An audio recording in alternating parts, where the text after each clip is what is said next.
Okay, well, good morning. Wow, what a great view from here. Sorry you're all not up here with me, looking out at all of you here today.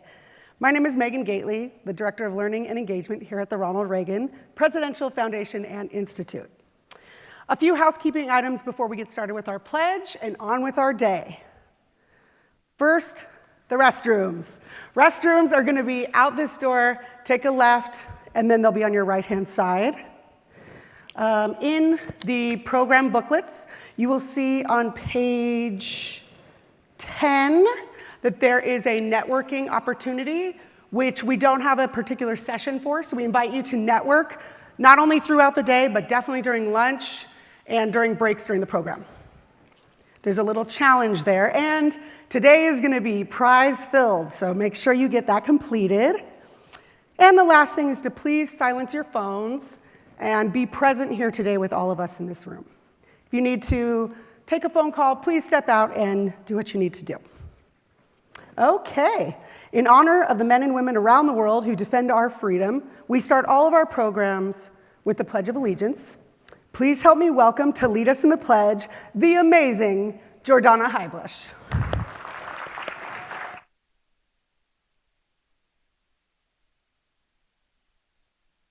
Please stand. Place your right hand over your heart and begin. I pledge allegiance to the flag of the United States of America and to the republic for which it stands, one nation, under God, indivisible, with liberty and justice for all.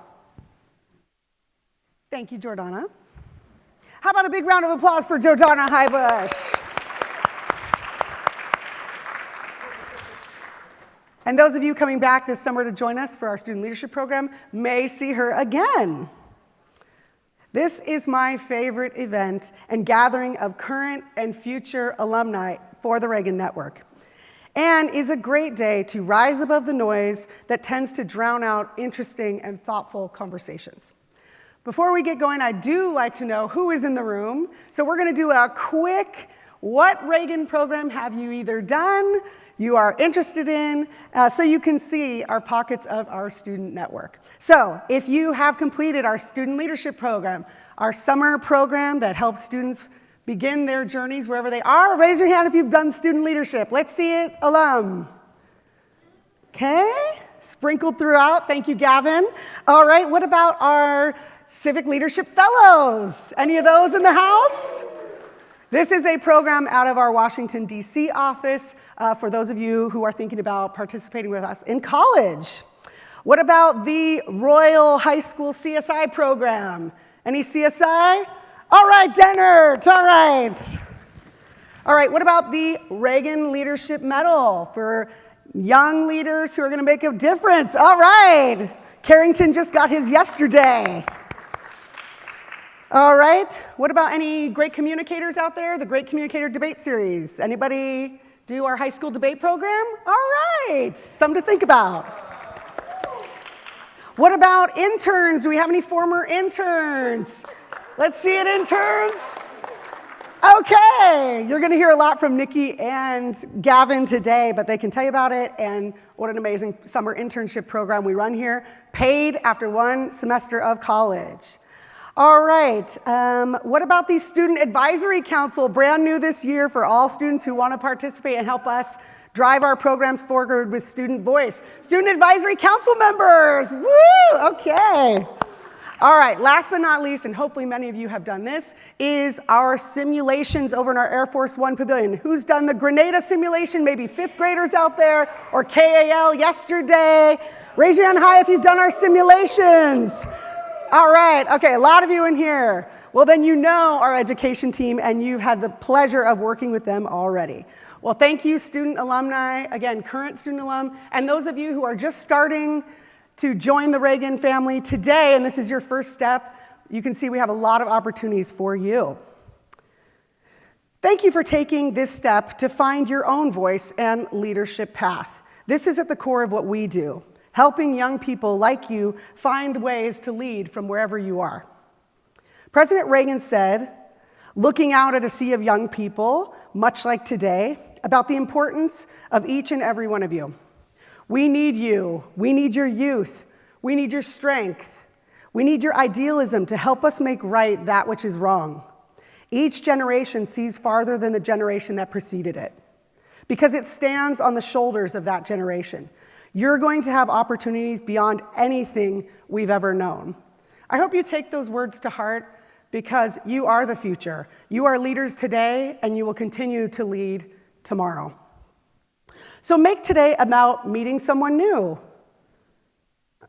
risking to learn something you never tried before, and committing to the learning that's going to be happening all around you today. And I hope after today, you learn more about the people in this room, because it is rare to find a room this full of talent, innovation, and potential. You are surrounded by brilliant leaders, so make today count.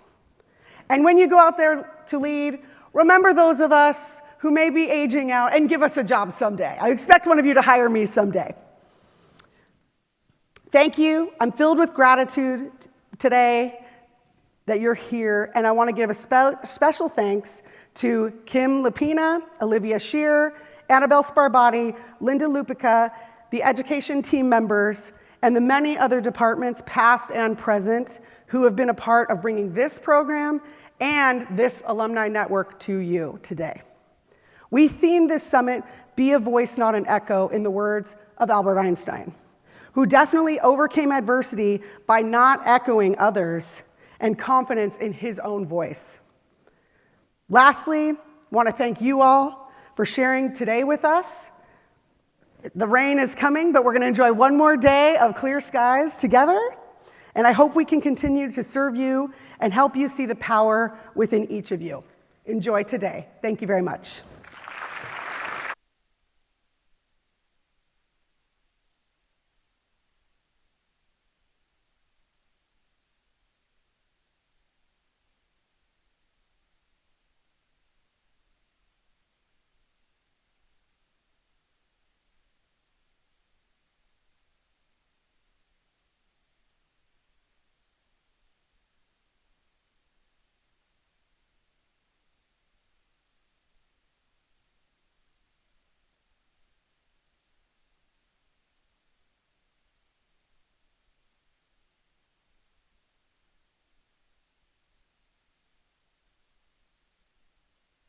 Ladies and gentlemen, please welcome to the stage Nikki Barnes and Alex Pan.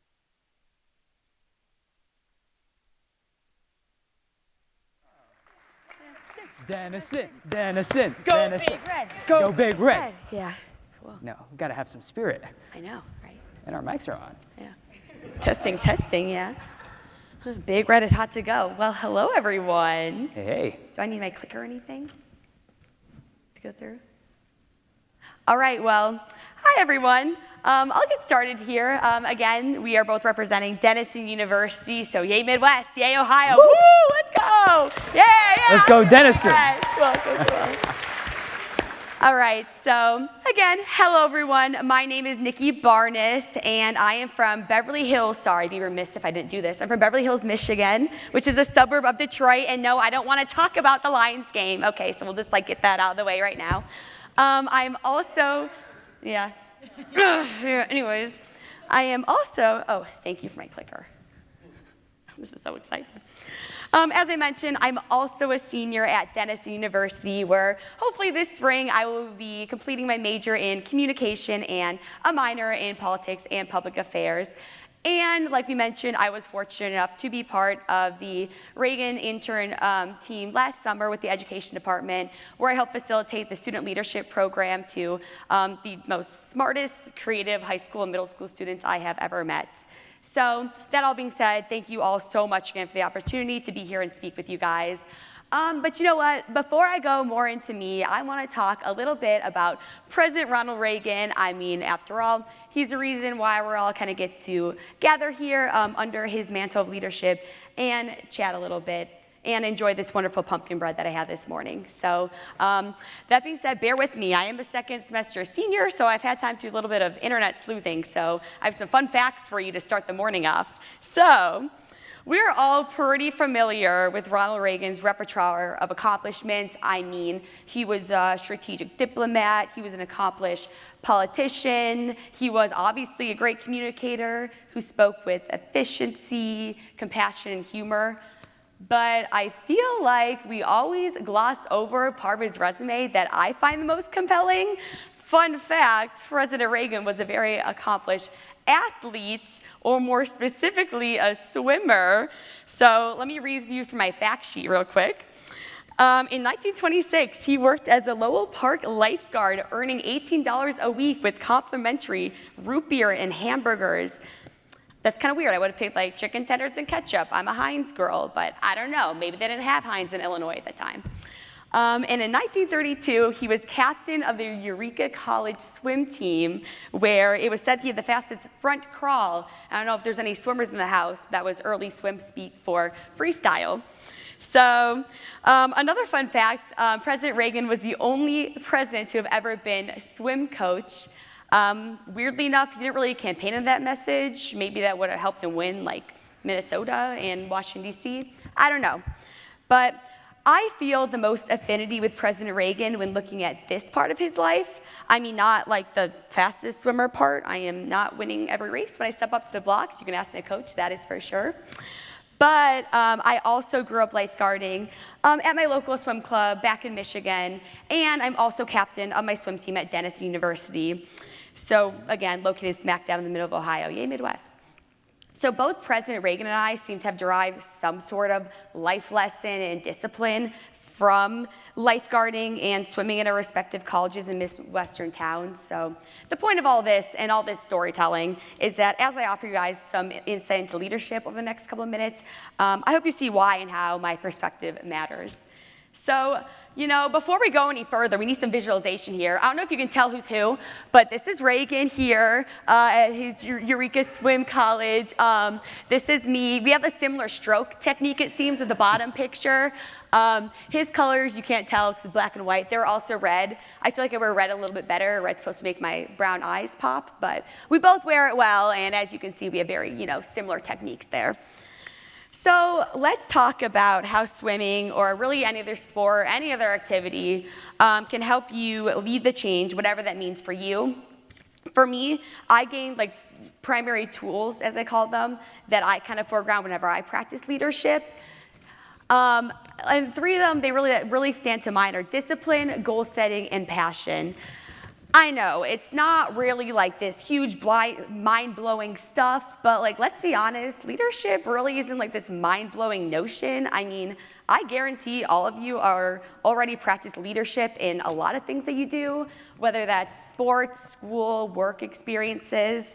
And that's kind of what makes leadership so awesome. You guys all have access to leadership. I mean, you guys are all leaders just being here.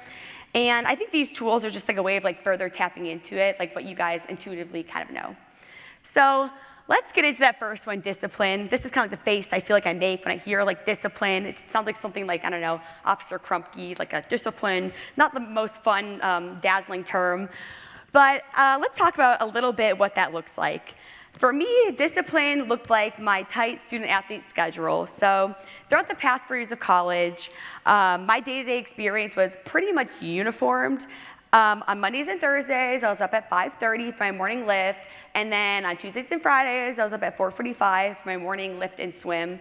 I know what you're thinking. Wednesday mornings, I got to sleep in, yippee. And then Mondays through Fridays, I was again at the pool from 4:30 to 6:30. So it required me to maintain a bit of a strict bedtime, to say the least. But honestly, when you frame something, that's kind of what's so cool about discipline. When you frame something as non-negotiable, like going to morning practice, it's kind of amazing how fast your brain just snaps on into doer mode. By my sophomore year, I found myself pretty motivated by what I call my grit mindset. And don't get me wrong, you need to allow yourself grace sometimes when you slip up. I mean, we're human, it happens. But the awesome thing is that once you cultivate discipline, it's so embedded in how you navigate life that you don't beat yourself up when you make a mistake, because you know you have that discipline and grit to get right back on track.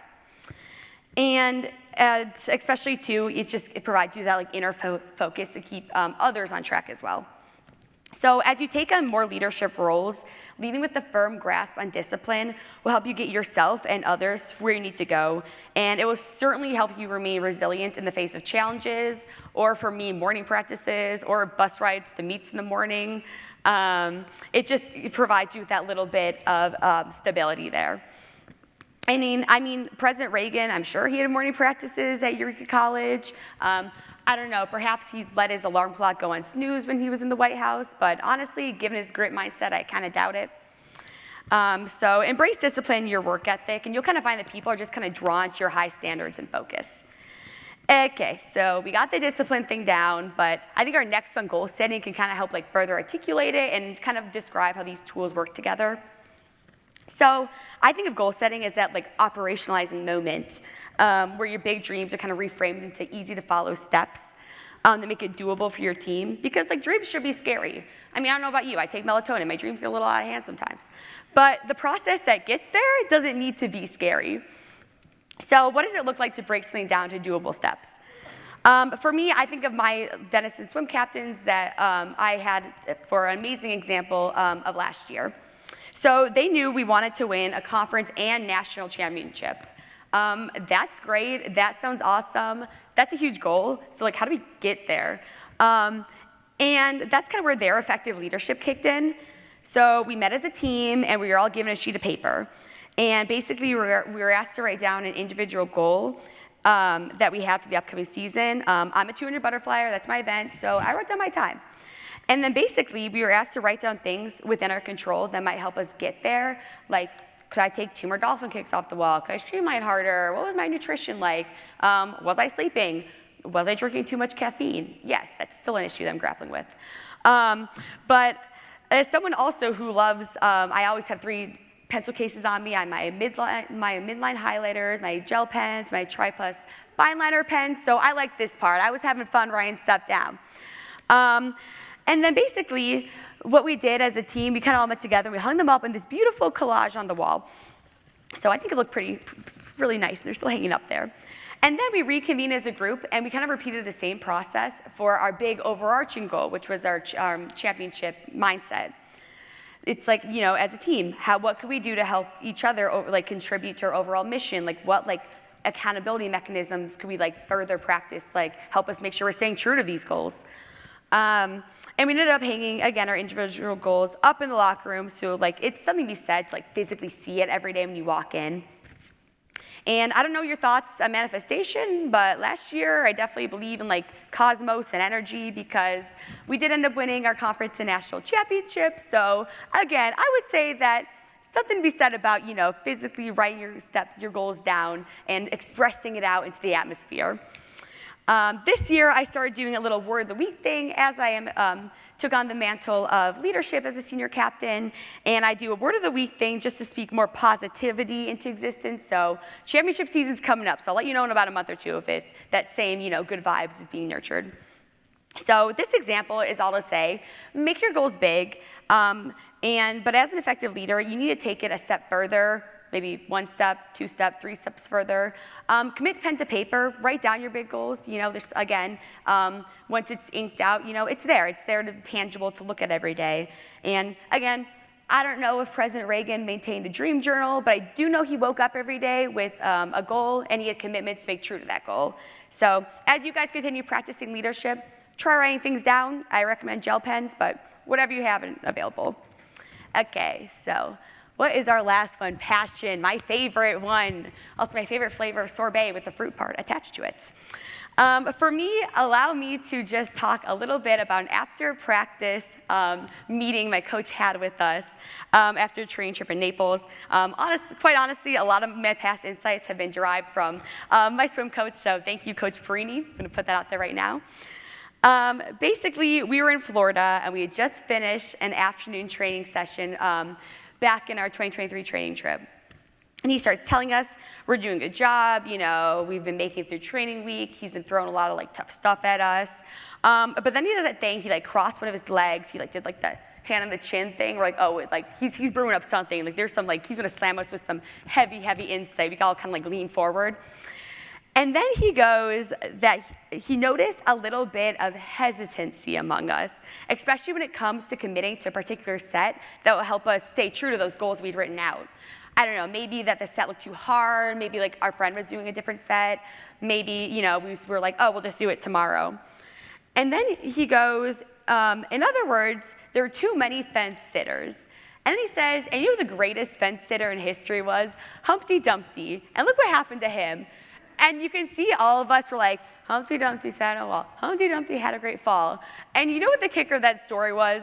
No matter all his elite royal guards and all of his, novelty and nobility, it was his own lack of passion that was his downfall. And I realize I'm being extremely cruel to fictitious egg right now, but I don't know, Humpty Dumpty deserves it. If he had picked a side and committed to it, maybe he wouldn't be, sitting without anyone to put him back together again.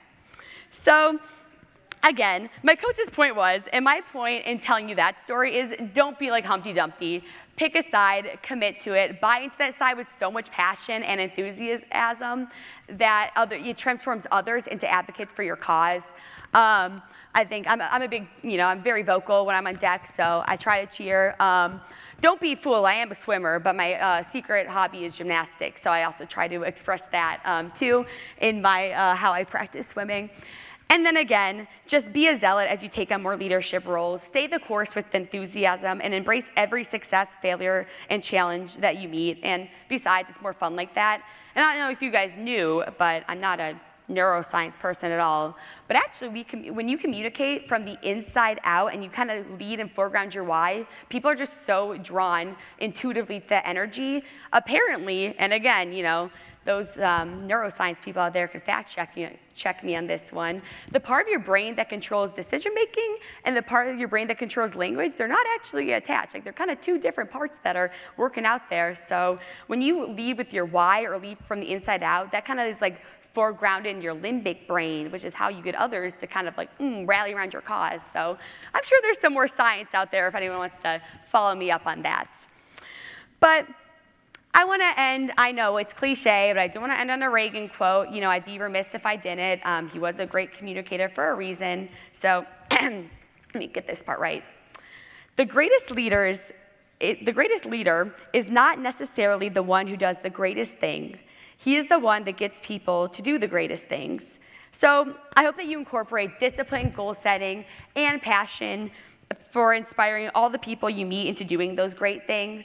Again, you guys are all such inspiring, amazing leaders. You all have access to it. So I hope you just see these as like tools to further tap into that. Or at the very least, I don't know, maybe it'll help you not snooze your morning alarm clock. So thank you guys. Good job, Nikki. Good for me. Hey. Well, I guess it's, okay, my mic is on. I guess it's me. I just want to say really quick as a side note, Nikki, I think, thank you for being you. I know I've taken classes with you before, we're both Denison seniors, but it's people like you and the work that you do that remind me of why I went to college, but why I went to a small liberal arts college like Denison. It's all about the relationships that you make and how it really transforms your life. So, I appreciate it. Good morning. Wow, could we try that again, run it back? Good morning. Good morning. There we go, right? It's early enough to, have a little bit of energy. Hopefully the coffee back there, I think there's coffee, is gonna kick in. I'm Alex Pan. I'm a senior at Denison. I'm the former student body president of Denison, a CLF fellow and alum. And I'm a former citywide candidate for a public office from New York. We have any New Yorkers in the house? I'm a Queens boy. Okay, I see some New York representation. All right, good, I love to see it. When thinking about rising above the noise and being a voice, I thought of President Reagan's unbridled optimism and really the challenges that he faced at the time of his 1981 inauguration, and really those challenges still being very much ringing true today. So even now, I think our greatest challenge as a country might be that there's a growing acceptance of doomerism. You might wonder what that is. I think there's a lot of young folks, just like us, who are very much pessimistic about our futures and cynical about our ability to change it, whether it be changing economic conditions, advancements in technology, or the United States' enduring challenges on the global stage. To be very frank, if you look out at the challenges and really the odds stacked against you and you surrender, we're going to be in really big trouble. So let's start with how doomerism feels really quick. So if you've ever received a text or have anyone ever said this to you, we need to talk. Can you raise your hand real quick? We need to talk. Oh, well, I expected some more hands. Okay, so a lot of people need to talk to y'all. So sometimes that is followed up with a feeling of, okay, there's something that's about to happen, something's imminent, and usually a degree of, I'm powerless to do something about that. And that really is exactly what doomerism is. The thought that, we're doomed and, our response is going to be nothing. So really, the antidote has to be critical thinking, an embrasure of free expression, and what a lot of our small liberal arts colleges, our leading ones, are championing. So instead of thinking, what should I say to, we need to talk, why don't you just ask back, why? Why do we need to talk? But easier said than done. I'm going to share 2 moments that were really formative during my freshman year of college. One being when I decided to run for public office. I was getting my eyes checked out over winter break, and I was just sitting in the chair, and this was around late 2020. I was one of the COVID kids that graduated high school, and being able to be in school, in person, with in-person classes was truly a gift for me. And I thought, okay, there are so many folks back home who are really going through it. So many folks who don't have jobs are furloughed and are looking for ways to get involved with all these restrictions in place. And it was the moment where I realized, oh, wait, so the eye doctor, I think an optometrist, her office is right across the street, from the courthouse. I could go get, documents notarized and, go run all of my paperwork to run for office right now. And that's exactly what I did. We built a lot of different, partnerships with other young candidates, and we made it on the ballot. So that's how, in the 2021 Democratic primary for city controller, I'm the youngest person to make it on a ballot. Folks voted for me at 25,000 votes. Oh, thank you. But, that's part of it, but that's not all of it. I really want to share a moment with all of you that taught me about working across difference and finding common ground. I got an email from this one city council candidate named Adriana. And on the surface, it seemed like we would never be able to have, any degree of, civil dialogue, because quite frankly, we were just so different. She was a mother on her school district's leadership team and a retired NYPD officer. And, you got me over here who's fresh out of high school at 18 years old, trying to run for office and lead 8.7 million of my fellow New Yorkers. It didn't line up, but I hopped off of a bus, I walked to her campaign office, and the first things we talked about was, hey, it seems like the sidewalks are kind of cracked and broken. A lot of the businesses are shuttered. What's up with the community right now? Could you give me a rundown of the state of your district?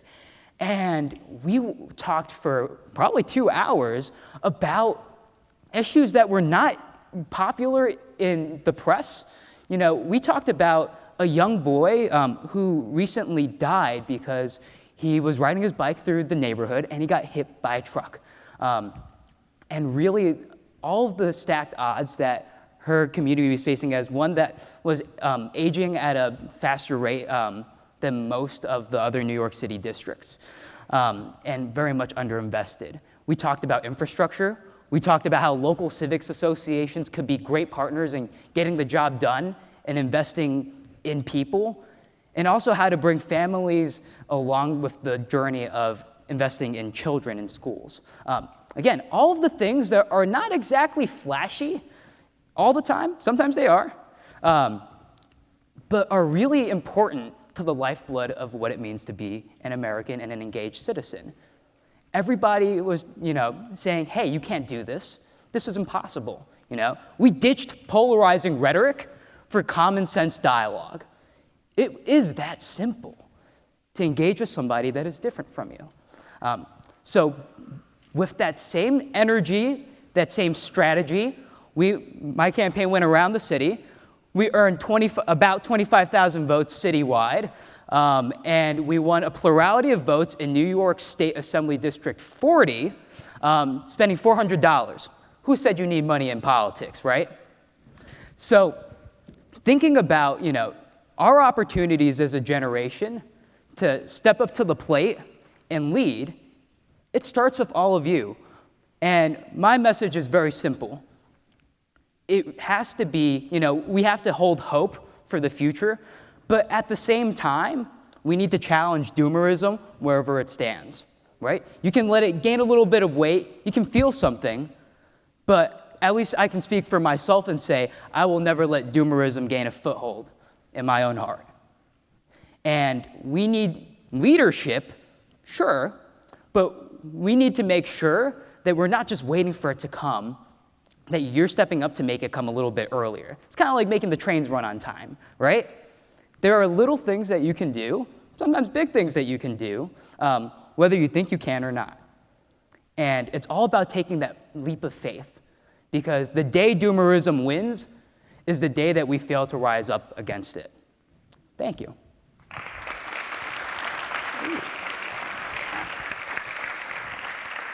Just realized this thing spins.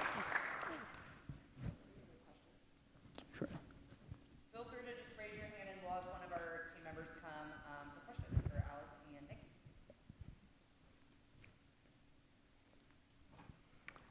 Quiet crowd. Super Bowl related too, yeah. No, ask me anything.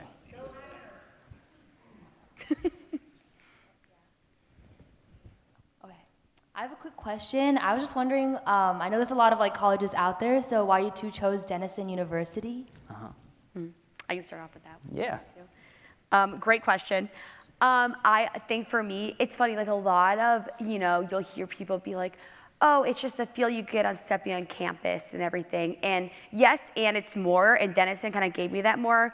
I was fortunate enough because I visited right before COVID in 2019, so I got to stay with someone and get immersed with the team, swim team, and I really got an insight into team culture and everything. And yes, it was that feel, but it was also what they were doing. I could tell that they were so tight, just the way they interacted with each other. I love, they all ate meals together, and it was just that perfect perfect bonding, close-knit feeling, but also, I feel like at least with Denison and a lot of D3 institutions, as you guys will find out, it's always ooh, but you're boxed in at D3, and I never felt that at Denison. I think it was a perfect mix of I had my close community, but I mean, Denison does such a great job with outreach programs. I mean, we're very connected with Columbus, with our OSU school, which is Ohio State University, not Oklahoma State. I learned that there's two. So we have a lot of outreach programs too, and just everything kind of the ethos of it was all right, I can see myself here.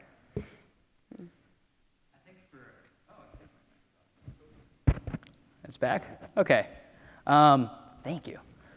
So this is kind of one of our admissions questions is, at least when I applied for Denison, was why Denison? And I'm very blunt in saying I didn't know Ohio was a state before I applied to Denison. I just knew that my high school English teacher, Mr. Weber, went to Denison, and he told me, hey, just apply, why not? And I was like, okay, this is, one day before the deadline, and I throw together a response, and, here we go. My decision to actually attend Denison, though, was really based off of people. At the time, we had, of course, the COVID lockdowns in 2020, and that was when I had to make my college decision. I struggled a lot, being home all the time because I love being around people. I am the guy who will sit next to a stranger on an airplane and, talk to the stranger on the airplane. I think I did that my entire, journey here. But not being able to do that was torture for me. And I needed to be back out and, really learn from people with different perspectives from me, and just be around other people. And I think Denison is a place that is defined. I think Dr. Weinberg, our president, speaks about this very frequently, but the relationships and the people that go to Denison really define it, and make it so that I feel like you're always working towards being a better version of yourself and being your best self in every room that you step into. And can I just say really quickly, we talk a lot about networking here. We got 4 Denisonians in the room, so Denison has quite the vast network too. So imagine what you can do with the Reagan and a Denison network. The world's your oyster with that. So thank you. Thanks for your question. So I had a question more specifically for Nikki. You said you're a swimmer and you swim 200 free, which is arguably the hardest event. And you mentioned passion and grit, so I was curious, what are some specific things that you do, especially during that grueling swim, to get through it, and then how you apply those things in your day-to-day life? Oh, that is a great question. I think to answer your first question with passion, again, with any team atmosphere, like energy breeds energy. So one of the big things we do in practice, like no matter how you're feeling, we've gotten a habit, we'll just yell out, "Yeah, women, let's go," just like no matter how you're feeling, just like literally vocalizing like whatever like morsel of like enthusiasm and excitement you have. And then it's just like a ripple effect and people just like buy into it. Even during like a set, even during a breath control set where you're a little out of breath sometimes, it's truly like the banal little things you do, like fist bumping your teammate. That just kind of is one great way to like, be a vessel of your passion. Another thing too is I kind of mentioned it and I kind of left it out there. It's all about nurturing that why, remembering your why. You all started something for a reason. And so it really just goes back into leading with that and just drawing off of other people's, synergy. And then I think a grit mindset is definitely something that I've definitely cultivated over the past 4 years. And it's something now that I'm so glad I have, I think, in place as I navigate, into the workforce and everything next year. And I think to me, that just looks like being able to, like I talked about, because I said I would. Like if I said, I'm going to morning practice, I'm going to be a better teammate today, I made that promise to myself, and I want to be true in that promise because I want to be someone that stays true to my word. So it definitely is a real way to build character, sport, any sport. I think swimming very much so. So thank you. I hope that helps what I was saying. All right, so I got a question over here. You guys are both very accomplished individuals, and you're in your second semester of your senior year. So what is your plan going forward, and kind of how did you come to that conclusion or those opportunities that you have coming up? Want me to take it? You start off, yeah. Cool. So right now, I applied to a bunch of law schools, and I'm kind of weighing my options on that. But I was a born and raised New York street fighter, so I knew fair and well for my career I wanted to be back in New York, and I wanted to make sure that whatever work I was doing, the work that always fulfills me is serving the people I care and love. And I am very interested in a career potentially as a prosecutor. So being able to protect my neighborhood and really enforce the laws that we all hold to ourselves and hold as a standard. I'm trying to jump on that New York train, L train, whatever you call it. Let's go. I will be, I will be in Brooklyn next year. Opposite side, I grew up outside Detroit, but it's funny, I'm taking on a teaching position with a charter school out there where I'll also be getting a master's in education. And again, it's funny, when I was getting interviewed, they were like, in New York City, they have boroughs, and there's 5 of them. Like, yeah, I know my New York lore. I didn't. Apparently, Staten Island's a borough, so I learned that. But I think a lot of that, and because I chose this trajectory, was so much a part of my intern experience last year, which, again, I kind of mentioned it. I was an intern with the education department, and we just helped facilitate this student leadership SLP program, and I got to be hands-on watching high school and middle school kids like develop their leadership plans to like better their communities. And we did so many like activities, like civic discourse and everything. And I was like, truly, like I know I'm supposed to be like teaching here, but I'm learning so much just like being in such a like intellectual like education environment, and I wanted to do more of that. So I think I found that with the program in Brooklyn. And again, the educators I worked with just definitely something I aspired to be, and I was like, well, if I get a master's in education, maybe they'll give me another a foothold in also like the educational world, or like just another like point of entry into potentially just staying involved with the Reagan or the Reagan Foundation, and again, anything kind of in the academic realm. So, yeah, New York. Yeah, New York, indeed. Mm-hmm. Dominic, and I'm from St. Genevieve in Panorama City. And I have a question for Alex. Being so young, trying to lead so many people in New York, did you face any adversity because of your age, and how did you deal with it? And also, what's your favorite color? What's my favorite what? Color. Color? Yeah. Oh, okay. Well, thanks for the question. My favorite color is actually blue. I do live for the blue. I know Denison's the big red, but I am a very big navy blue kind of guy. But to answer your original question, though, I think being 18 and running for office was definitely an interesting trip in terms of I was running a campaign for that was based in New York from my dorm room in Ohio. We were calling banks who would not take our accounts, all the way down to I'd have calls with trade unions, from my dorm room. I'm in a whole different state. So I think that was a challenge. There were a lot of folks that I ran against. So I think there was 9 or 10 people that I ran against in that cycle. And some of them really underestimated our campaign because, I'm 18. I can hear that. But there were a lot of folks that were being left out of the conversation. I remember I got invited by a tenants association in Harlem to just show up and speak with their membership. And I was the only candidate in my race that showed up. I think they sent out, the invitation to everybody, but they just didn't come, not even the state senator that represented that district. So I think there are always folks willing to listen to you and give you a shot for the most part. Sometimes it's just really difficult to, help people see believe what they can't see yet. But I think for all of us, our youth, energy, and really our passion for what we do, I will go to bat for New York anywhere,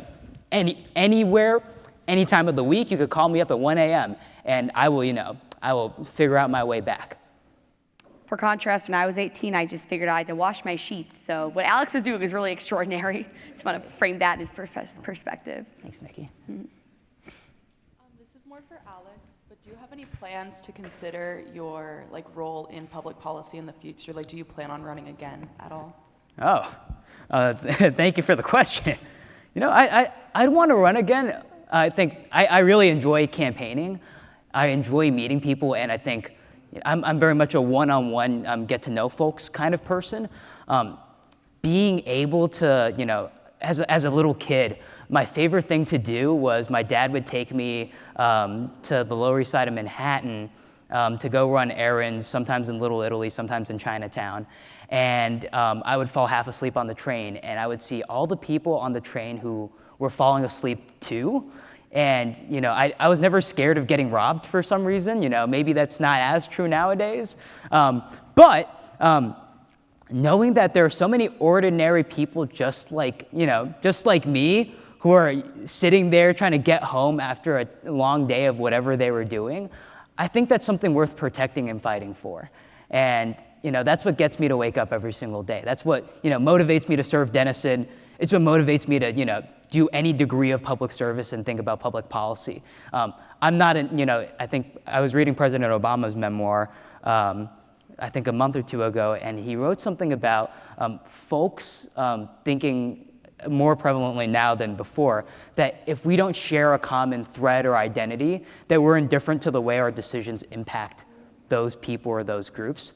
And I wake up to challenge that every single day. Just because, I may not share this one thing with you doesn't mean I don't care about you. And I would still go to bat for you every single day. So to answer your question, hopefully, I intend on doing so, but we'll see. I have a question for you guys. For students in middle school and high school, what would you suggest if they want to go into leadership in college? Like, what route would you suggest they take, studying-wise and extracurricular-wise? Yeah, I would say stay curious. Like, don't feel at all any kind that you think any one specific route will just send you on this leadership trajectory. Anything you do, you will find that there's so many ways to practice leadership. Like a ubiquitous amount of opportunities can get you there, and I think that's what's kind of exciting about it. You really don't need to feel this stress and pressure to nail down a specific activity or something, because just do what you are naturally drawn to, and that's what's going to bring out your passion. That's what's going to help you, buy into it, and then that'll just help you develop, other leadership opportunities. So especially middle school and really in high school. Again, I feel like nowadays, especially with our generation, there's so much, I think, pressure and just this shared again tension to try to do everything all at once and lasso the moon. But you don't need to feel like that. I think you'll find, as I'm still hoping to find so many more things that I like to do and so many other leadership opportunities. So again, I would just stay curious and have fun. Mm-hmm. Right, I agree with Nikki. I think my two pieces of advice would be, learn more about, who do you want to be? I think college and your education in general is supposed to present opportunities and, opportunities to potentially engage with pathways too of, what do you want to do? Sure, but also what kind of person do you want to be? And the second piece of it is embrace lifelong learning. You can learn something from everybody and everything, and if you embrace that mindset of growth, I think it's going to serve you well. So let's say my flight here yesterday, I sat next to, I had a connecting flight from Columbus, Ohio to O'Hare in Chicago, and then from Chicago here. I sat next to a person named Jeannie, who is a graduate student trying to be a nurse practitioner for midwives, and another person named Chris, who was going to rehab. And, two different people with two different experiences, and we talked for a good part of our flights, and they ended up teaching me so many different things, everything from, how their local school districts work, how rural Pennsylvania is, and, even more about the criminal justice system. You have no idea, who's next to you all the time. I think I'm a personal believer of we're always trying to learn for our entire lives who we are, but also who other people are. And there's so much joy and fulfillment in doing that. And if you take that opportunity and you really value it and take it for growth, never take it for granted, I think it's going to serve you well, whether you're in middle school, high school, or going through college. Okay, Alex, I have a question for you. Yes. So first of all, congratulations for making it on the ballot. That's a huge accomplishment in and of itself. Thank you. But in case you've inspired anybody else in this room to run for office at age 18, what were the exact steps that you took in your campaign after you made it on the ballot? Oh my, that's a fun one. So I'll give the SparkNotes version. So going from starting to file the paperwork, you file with the Campaign Finance Board. You need bank accounts and all sorts of things ready for compliance.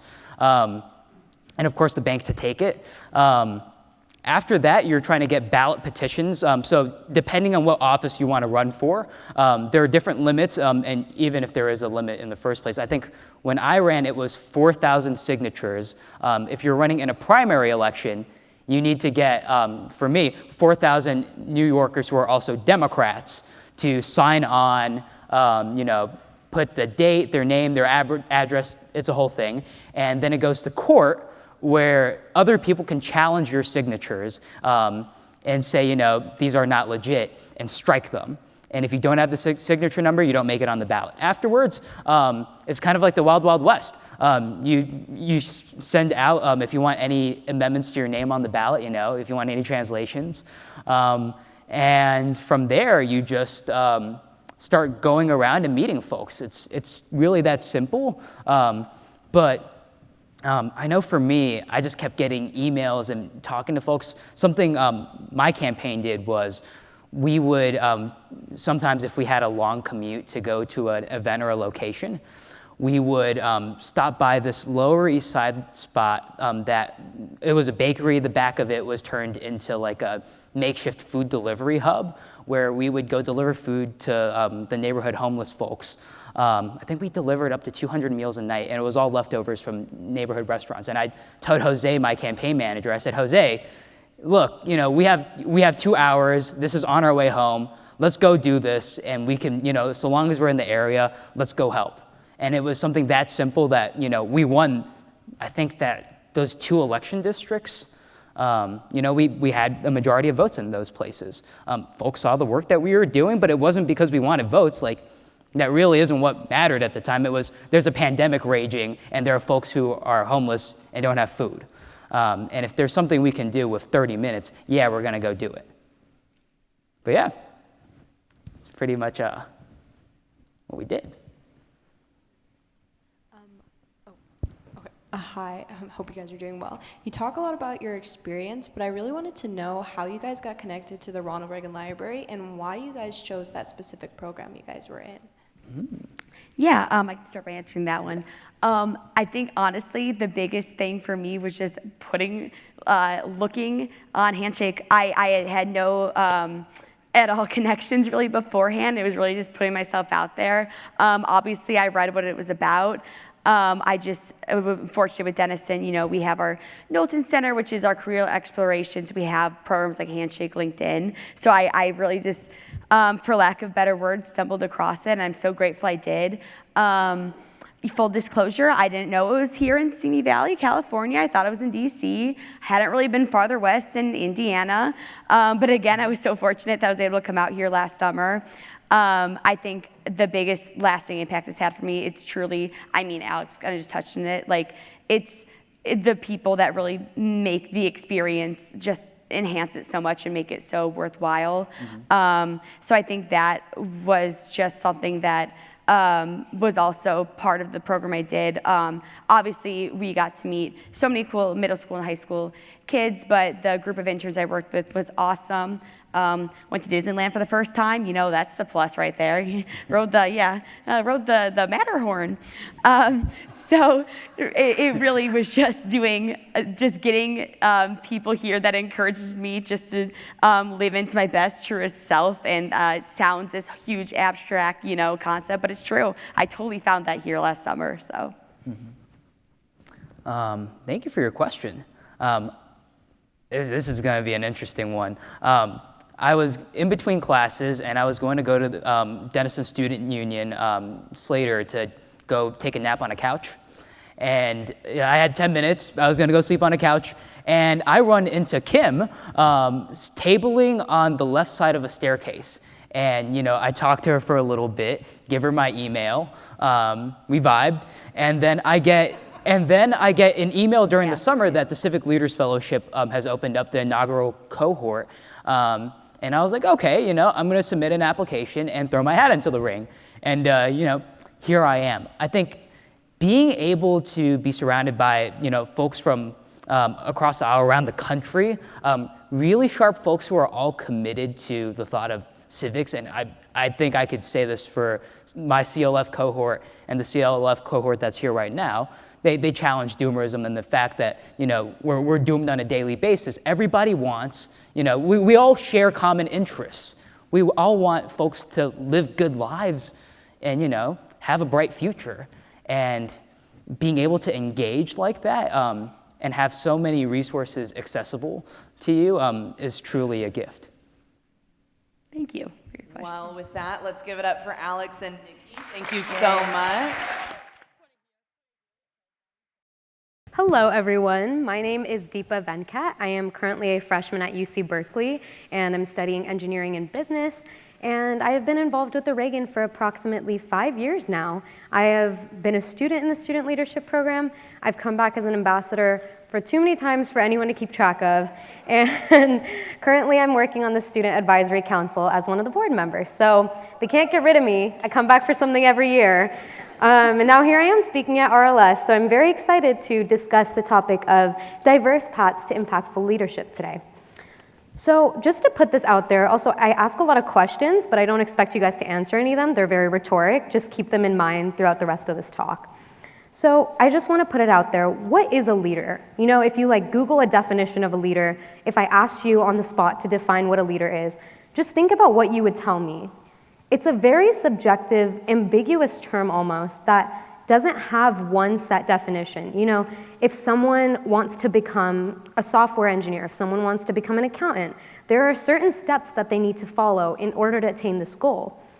There are certain skills that they can obtain, there are specific sets of classes and things that they can do to work towards this goal. But if someone tells you that they want to be a leader, there isn't any specific pathway to attain this goal, since there are so many different types of leaders that we don't often acknowledge. You know, when we think of one specific leader, you think of someone that walks into a room, commands their presence, they're very positive, energetic, and they're really bringing up the entire vibe of a room. And that's who you usually point to and say, okay, that's a leader. But we don't think of the people that are listening. We don't think of the people that are strategizing, the creative people that may be a little bit quieter. They're just as much of a leader as anybody else would be. Now, I just want to put this up here that I want to share a little bit about my backstory growing up and my path to leadership. So a little bit of a preface that I'll get into a little bit more later, but when I was younger, I was the quietest kid. You know, I kept to my family a lot, I kept to my small circle of friends, and I very rarely went out and even spoke to other people or introduced myself in general. And often when I was in group projects and stuff, I would just take whatever the group leader gave me, finish it, be done, wait till it was over. And I never thought of myself as a leader. Nobody ever thought of me as a leader either. I always perceived myself to just be someone that gets the job done, works on a task, and I'd work really hard, but I was never the one delegating things. I was never strategizing new ideas. And a lot of people would see me as this quiet kid and think, she's not a leader. And they'd kind of put me in that box and not let me redefine what the word leadership means. Now, these are 3 children right here. That is me as a kid, and the second one is Elon Musk, and the third one is Rosa Parks. Now you look at these 3 kids and you think, oh, they're just kids. But if I asked you which one's a leader, you wouldn't be able to tell me. You'd ask me, why are you asking me which child is the leader? They're just children. And although you may be right, when we look at adults now, why are we thinking this person is the leader just based on how we look at them and hearing them talk?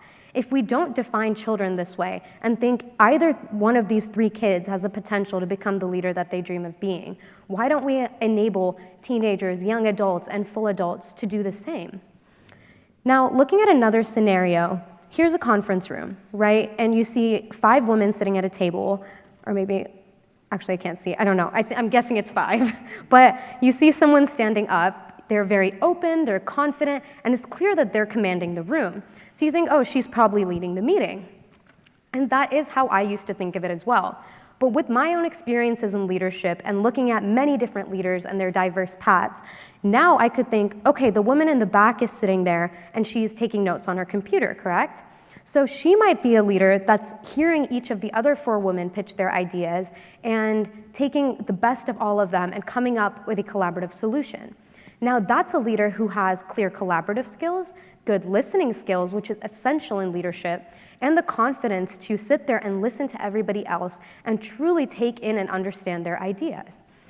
Now the other woman, let's say in the yellow shirt, she might be the leader of the room. You never know, maybe she's listening to someone else speak. Maybe she's gonna give her pitch sitting down. Maybe her leadership style is a little more calm, a little more straight to the point. She doesn't need to be up and presenting herself. None of these leadership styles are essentially the correct way or the optimal way to attain a certain goal, since a leader should focus more on their impactful outcomes rather than the method that they take to get there. Now, I just want to look into 3 different types of leaders.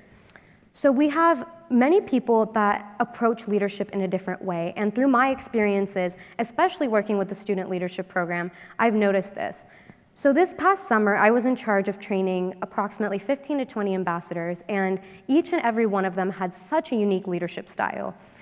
I was working the virtual week, and I worked with another ambassador named Dahlia, who is a wonderful leader, but the complete polar opposite of me in every way, and that was very noticeable in the ways that we were teaching. So when I approached a lesson personally, I would be, let's say this is case one. So I would be the type of leader that would approach things in a calm and gentle way. You know, I would not have the most positive energy in my voice. I wouldn't be super enthusiastic and energized at all times, but when it came to a lesson, I was able to engage students and keep them excited to learn more. And I did this by getting to the point and really catering to the students' needs. I'd see the type of group I was working with, see if I needed to, create some small talk, or if they just wanted me to get to the point. And I would really focus on what the students needed.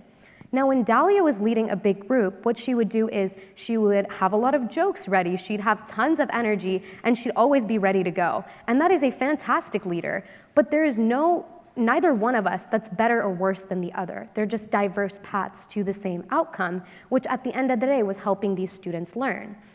Another type of leader, let's say this is case 3, we could see as someone who has excessive professionalism and comes off a little more curt to students. Now, although they might not be the ones that certain students choose to engage with, other students may really benefit from this goal, and they may be able to learn and achieve their goals through this leadership style. Now, what makes a fantastic leader is one that focuses on their students' goals or whatever team they're leading. They look at what the team needs, they look at the goals, and they see how they can use their leadership style to get there. Now, just talking about a different set of commonalities within these leadership styles, I would say that all 3 of these leaders, or these 3 cases that I described, at the end of the day, they are able to attain their goal. They might get there using a different pathway, and each of their leadership styles may be advantageous in different situations. For instance, whenever there's a big problem that arises last minute, I'm usually able to stay calm in the face of adversity, which I learned from many of my coworkers here today that they've actually never seen me freak out or be nervous before. But on the inside, I'm constantly freaking out and worried about what's going to happen. But instead of showing that when I act this way around other people, they instantly think, okay, she has a solution, she has a plan, let's let her lead us through this entire face of adversity or challenge and see how we can overcome it soon enough. But if there's someone who's very positive and energized, they may be able to bring up the negativity from a challenge and help them overcome, or help their group overcome this challenge as well. So now we can see how these different leadership styles are able to help in different situations and how they all take their own routes to get to the same outcome. Now, shining a little more light on a lot of my experiences, I have had to shift my leadership style in a lot of different situations.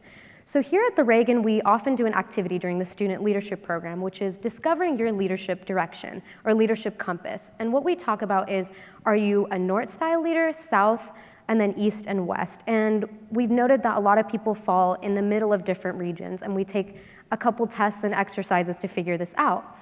Now, what I've done is in a lot of these different situations, which include anything from the scale of school clubs to national organizations, I have had to use many different leadership styles. For instance, in the top left, that is a club that I created in 2021 at my high school called Make-A-Wish. Now, Make-A-Wish is essentially a club that strives to help students with pediatric cancer in any way that we can, from fundraising to gift baskets to so much more. Now, when working with this, I faced so many challenges due to COVID restrictions, and I had to work really hard with hospitals and contacts to be able to help these students out in a way that was safe and healthy for everyone. In this leadership style, I really needed to stay calm and make sure that I didn't get set back or discouraged by the many roadblocks that I was facing at the time. It was very difficult to overcome. There were a lot of times when the end goal seemed so far in sight that I almost wanted to give up because I thought, why am I even doing this when no one's letting me do it? But at the end of the day, because I kept pushing and because I stayed calm through all these situations, I was able to achieve this goal and really maximize my impact to help as many kids as possible.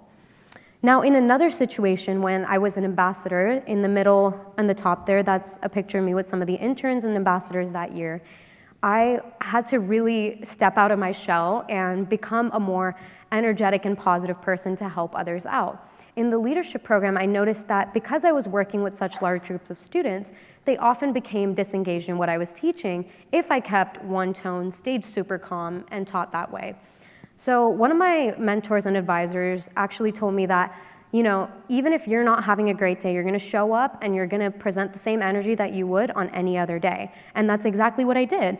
Even if I was not having the best morning, let's say I overslept, I had to speed a little to get to work on time, I would still show up and act the same way. I would have a lot of energy, be ready to go, and make sure that I can maximize my impact with the students.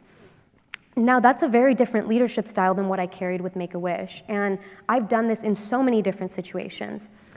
You know, right now, I am a freshman studying engineering at Berkeley, which is typically a very male-dominated major. In a lot of my lab work that I completed last semester, I would be coming up with new ideas, coming up with new methodologies, and I'd want to carry them out in the lab, but I'd be restricted from doing so by my peers that didn't want to hear me out or thought that I wasn't effective enough of a leader to carry out a research project. Now, to deal with that type of situation, a lot of people told me, look, stand up for yourself. Go tell them, I am an equal leader. I can do the same job, if not better, that you can.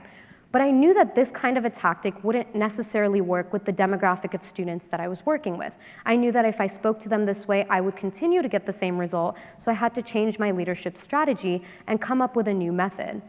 So to do so, what I did was instead use my research, find the other girls in my rotation, and have them all collectively come up with these ideas, take existing ideas that my group had given me, grow those using the ideas that I had, and use collaboration as a very strong factor in achieving the outcome that I wanted through the lab.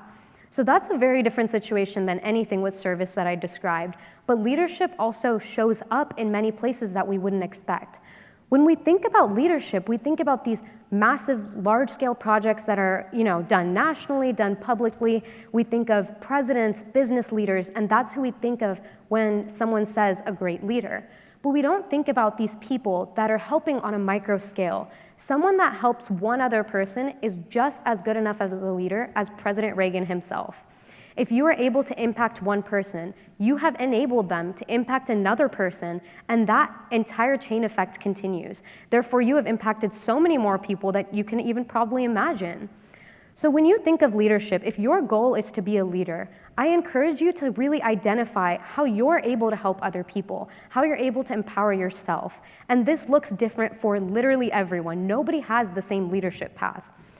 So if you have the goal of becoming a leader, yet you have often been overlooked, or you've been hindered, or you just don't know how to go about it, just know that there's no set path. Nobody else needs to believe in you except yourself to help someone else. Make them believe in you. Show them what strengths you have that maybe somebody else working with you doesn't have, and then show them how you can have that significant impact and make a difference. It doesn't matter what scale you're making it on. It doesn't matter what community you're making it in. As long as you are able to express leadership in a way that makes you feel good about yourself and feel gratitude that you were able to make a difference, that is truly the definition of leadership. Although it's not something that is directly defined, this is how we should perceive it, with a more open mind and an open heart to be able to create change in every way. Thank you.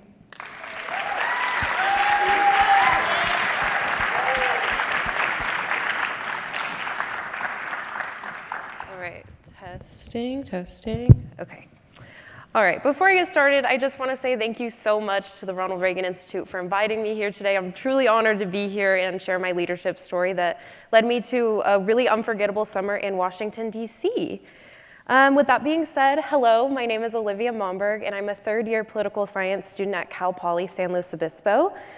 To share a little background about myself, I was born and raised in the Pacific Northwest, so I'm not a Cali girl, unfortunately. I was born in Beaverton, Oregon, and raised in a small suburb of Seattle called Puyallup.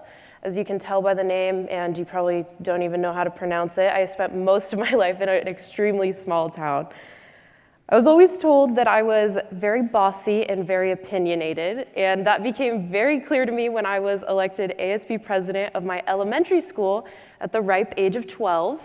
I fell a little out of touch with my leadership side going into junior high and high school, kind of became a little bit more shy and focused on other things, but This really changed my senior year when I took my first American government course, or AP Gov. As we know, politics got very, very intense in the years leading up to the pandemic, and this was the time that I was taking this course.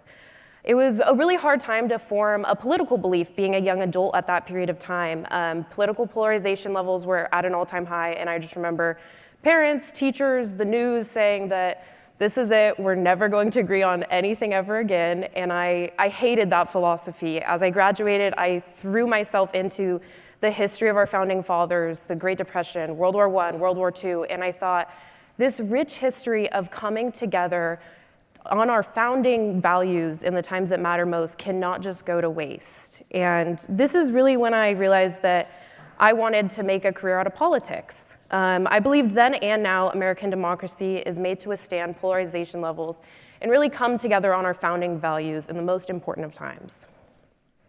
After I graduated, I moved down to California. During my first 2 years at Cal Poly, I joined the Students for Civic Engagement Club. And I would first like to say that joining clubs is usually a great way to get involved with your new college community that you're joining, especially if you're an out-of-state student. But unfortunately, this was not the experience I had. I joined this club, and their mission was to basically just get more students registered to vote. And this is something I was really passionate about at the time, and I still really am. I think having to do with the fact that Cal Poly is a little bit of an engineering school, a lot of students weren't as focused on like the liberal arts part of things that I was trying to get across to them. And I soon found out that they didn't want to be civically engaged in anything but the free pizza we were offering at our meetings. So then I felt really discouraged. My second year, I'm elected president of this club, and there's barely any members left. Our events were just pitiful, and I started looking for new opportunities. I knew this still meant something to me. I knew this was still important. So I applied for internships in Washington, D.C. And I had no idea at the time, but the program I applied for would soon reignite this passion that I was losing for civic engagement. Obviously, I was accepted to the program as I'm standing up here today, and I got to DC in last June, and I instantly fell in love. I moved in, made friends, and I started my leadership in the American Presidency course, or the LTAP program. It's under a different name now, but it was an amazing program. The program, supplemented by my internship in DC, really taught me a lot about policy, advocacy, and leadership in general. There was really just something about the hustle and bustle lifestyle about Washington, D.C. and the East Coast in general that I loved. Being around all of these really intelligent and highly motivated people really got me back on my path. Like, I was reignited, like I wanted to continue my journey. I realized that being around all these people, I shouldn't just give up on something that I cared about if I knew it was going to make a difference. I got back from this amazing summer, and I was ready to continue the work, and I am excited to say that I am serving this year as the Secretary of Civic Engagement for ASI Student Government to the Executive Cabinet of our school. In this role, which is right up my alley, voting rights, voting registration, absolutely love it, I went in with very ambitious goals, but I felt a lot better about it because I felt like I had the support of a whole student government organization behind me now. And I am very proud to say that as of last week, Cal Poly is ranked #1 in voter registration. So I hope we can keep that ball rolling through March and through the presidential election in November. So any other CSUs out there, don't come for Cal Poly. We're winning the ballot bowl this year. Looking back at this whole journey, this whole leadership journey that got me to DC and got me to my important work at my university, I think I would say I have 3 pieces of advice that I wish somebody had told me or I think are just very important. The first one is about types of leaders. I'm not going to say much on this because a lot was already shared and it's really good stuff, but really reflect on yourself and what kind of leader are you? Like what was shared, I think a lot of times we think leaders are people standing up on this stage or on TVs and things like that. But I think the most important leaders are the ones you don't read about in the history books, but have just as much as a meaningful impact on its outcome. The second piece of advice to keep in mind as you're graduating high school, college, applying for new jobs, internships, is to really put yourself out there and make those connections. However, make sure these connections are meaningful. I think it's so easy in this day and age to, with like social connections and social networking and the networking events that you guys are all participating in right now, I think there's something to be said about having meaningful connections versus just connections in general. It's really easy to look at your 500 plus LinkedIn connections and think you're ready to go for your next internship or entering the job force, but what I've learned is these connections won't help you at all if they're not meaningful. Really find your group of people, find people that you want to learn from, that you look up to, and that also those same people want to learn something from you because there is something to be learned from everybody in this room. And then the last piece of advice that the Ronald Reagan program and my work at Cal Poly has taught me is to never ever give up on your goals. For me, this obviously goes back to civic engagement, but take this as for what you're passionate about. But it's important to stick to the things that are truly important. In this new role that I'm serving as the Secretary of Civic Engagement, I truly feel that I'm making a difference in the San Luis Obispo community, helping with voter registration, and in part, bridging the divide that political polarization has caused in America. And I know that these efforts are on an incredibly small scale, but I think there's something to be said about starting somewhere, and I'm really excited to be making that difference at my university. Before last summer, I never really truly thought of myself as a leader. As you can probably tell, as I'm massively out of breath right now, I'm not a great public speaker, but what I wanted to share about what a leader should truly embody, it's not public speaking skills, it's not being the most qualified or professional person in a room, it's about understanding. It's about admitting when you're wrong, following through on all of your goals through that whole process, and never giving up. And now I can say that I am a leader. And while I don't know exactly where my career will take me, I know I will continue to listen and learn with humility and never stray from those goals. So that's my one message to everybody in this room. If you have big ideas, small ideas, you can turn those ideas into actions. Thank you.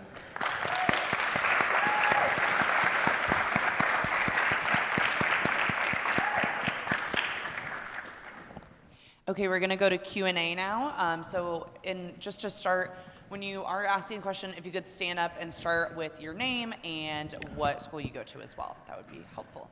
Yep, we'll start first, someone over there. Oh, cool, all right, thank you. By the way, I'm Cam, hi everybody, and thank you guys both for coming up. You guys did a great job.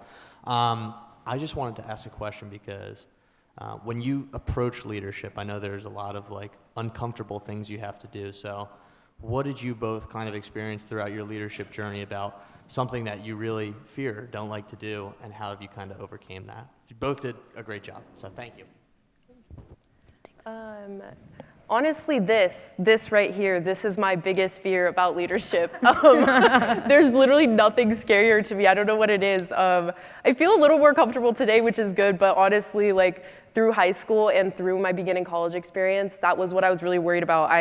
I know I'm really passionate about politics and I care about this issue a lot, but I was always worried that I wasn't going to be able to make the difference I wanted if I couldn't public speak. And now I can say that like it really isn't going to affect you that much. I think I've really worked on my leadership skills outside of public speaking enough, and I honestly haven't had to do that this often. And once you get used to it, it's totally fine. So there's nothing to be scared about.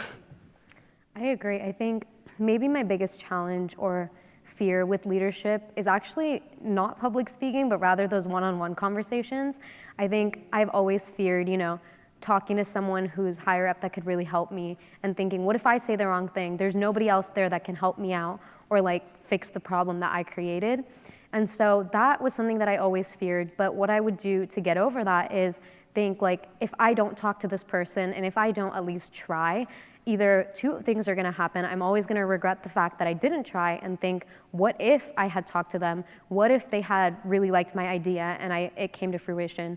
Or I would end up thinking, why didn't I go towards this goal? How could this goal have been better if I had talked to this person?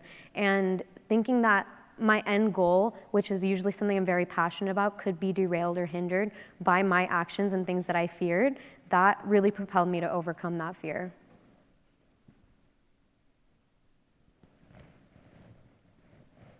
Hello, my name is Sir Michael Carrington Williams Thomas, and I'm from the Moines, Iowa. My question for both of you is, in both of your unique leadership journeys, where has authenticity and building relationships played a role in you being successful? I think that authenticity is a huge key component of being a successful leader. I think staying true to yourself and remembering what your goals are, what type of a person you are. I don't think there's ever any goal that's worth giving up who you are or sacrificing your character. I think that's something you should always keep in mind and preserve. And remaining authentic to yourself helps you stay grounded in achieving your goals as well. And I think that working with other people and making some meaningful connections is honestly the reason I'm able to be a leader and be up here today. I think some people that I've met through various things that I've done and people that I've met very unexpectedly have truly believed in me and seen things in me that I didn't see in myself. And through like encouraging words, opportunities such as this one, they've really motivated me to keep going with my leadership journey.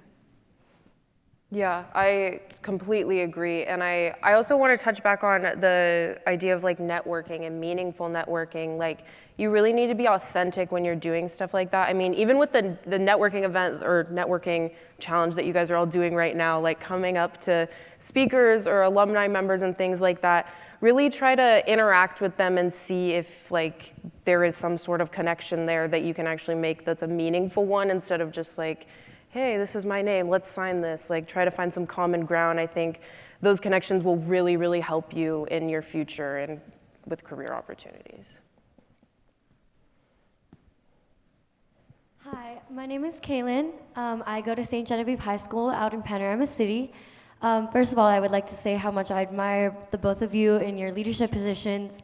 And as a woman myself, I look up to that because it is not all the time that like women get the opportunities to do that. So my question is, how do you battle that kind of expectation that, you know, men are supposed to be in engineering or be good leaders? How does that challenge like you and your passion for leadership?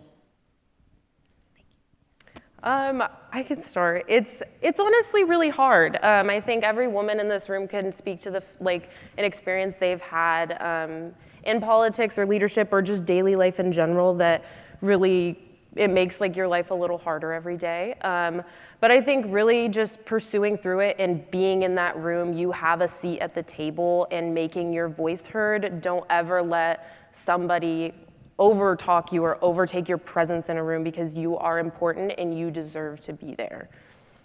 I 100% agree. Also, thank you so much for your kind words. It's always so nice to hear that we're making an impact with anyone.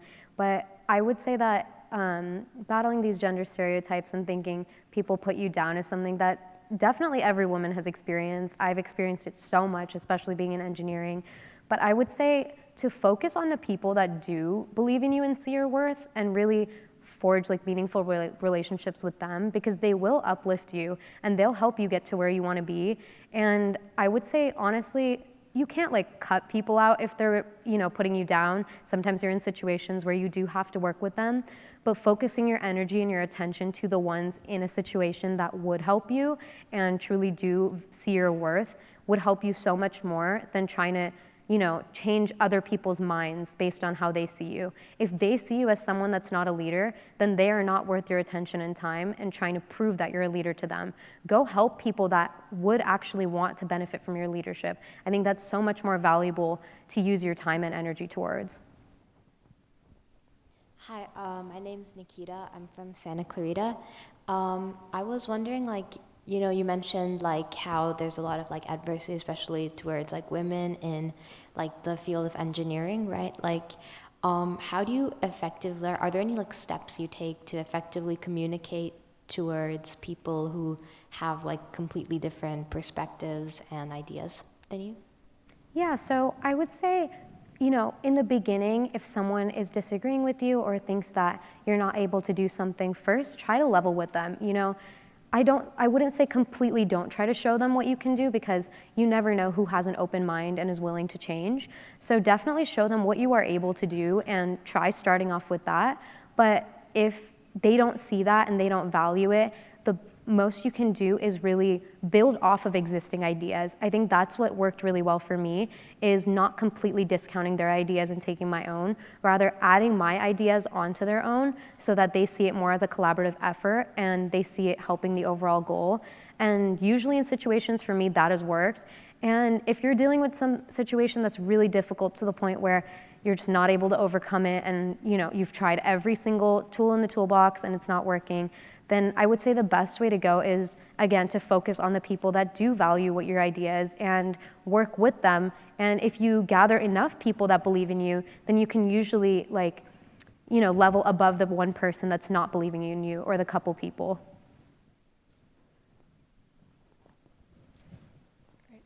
Hi, I'm Sneha, and I'm from Upland, California. And my question to both of you is, you talk about leadership skills. So how has your leadership skills helped you choose your major, and how have they helped you with your career path? Yeah, I mean, so I'm a political science major, obviously, with a minor in women, gender, and queer studies. I think choosing the political science major really made sense to me with my passion for leadership, and also the program that I did through the Reagan Institute Leadership and the American Presidency, and learning about all of our presidents and their different leadership styles and things like that. Really, I just felt like there was no other place for me besides political science because of my passion for leadership. I agree. I think leadership was honestly the driving force of what made me choose my major, which isn't what you'd expect since I do focus a lot on the technical side along with business. But I think with these two backgrounds, I was able to choose my major because I had a really strong love for creativity and collaboration in leadership. And I want to go into product management in the future, and through my business and engineering backgrounds, that is a career that I'm able to pursue. But in that career, honestly, that's the reason I chose my major, because I realized I really want to work with other bright minds. I want to combine my ideas with theirs and use creativity in every way I can to, create these impactful outcomes. So I think leadership was really the driving force of what helped me choose my major.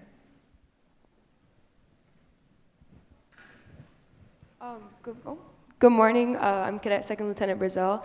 My question for you ladies is, how can I break out of my comfort zone and make my voice feel heard in a room where I feel silenced?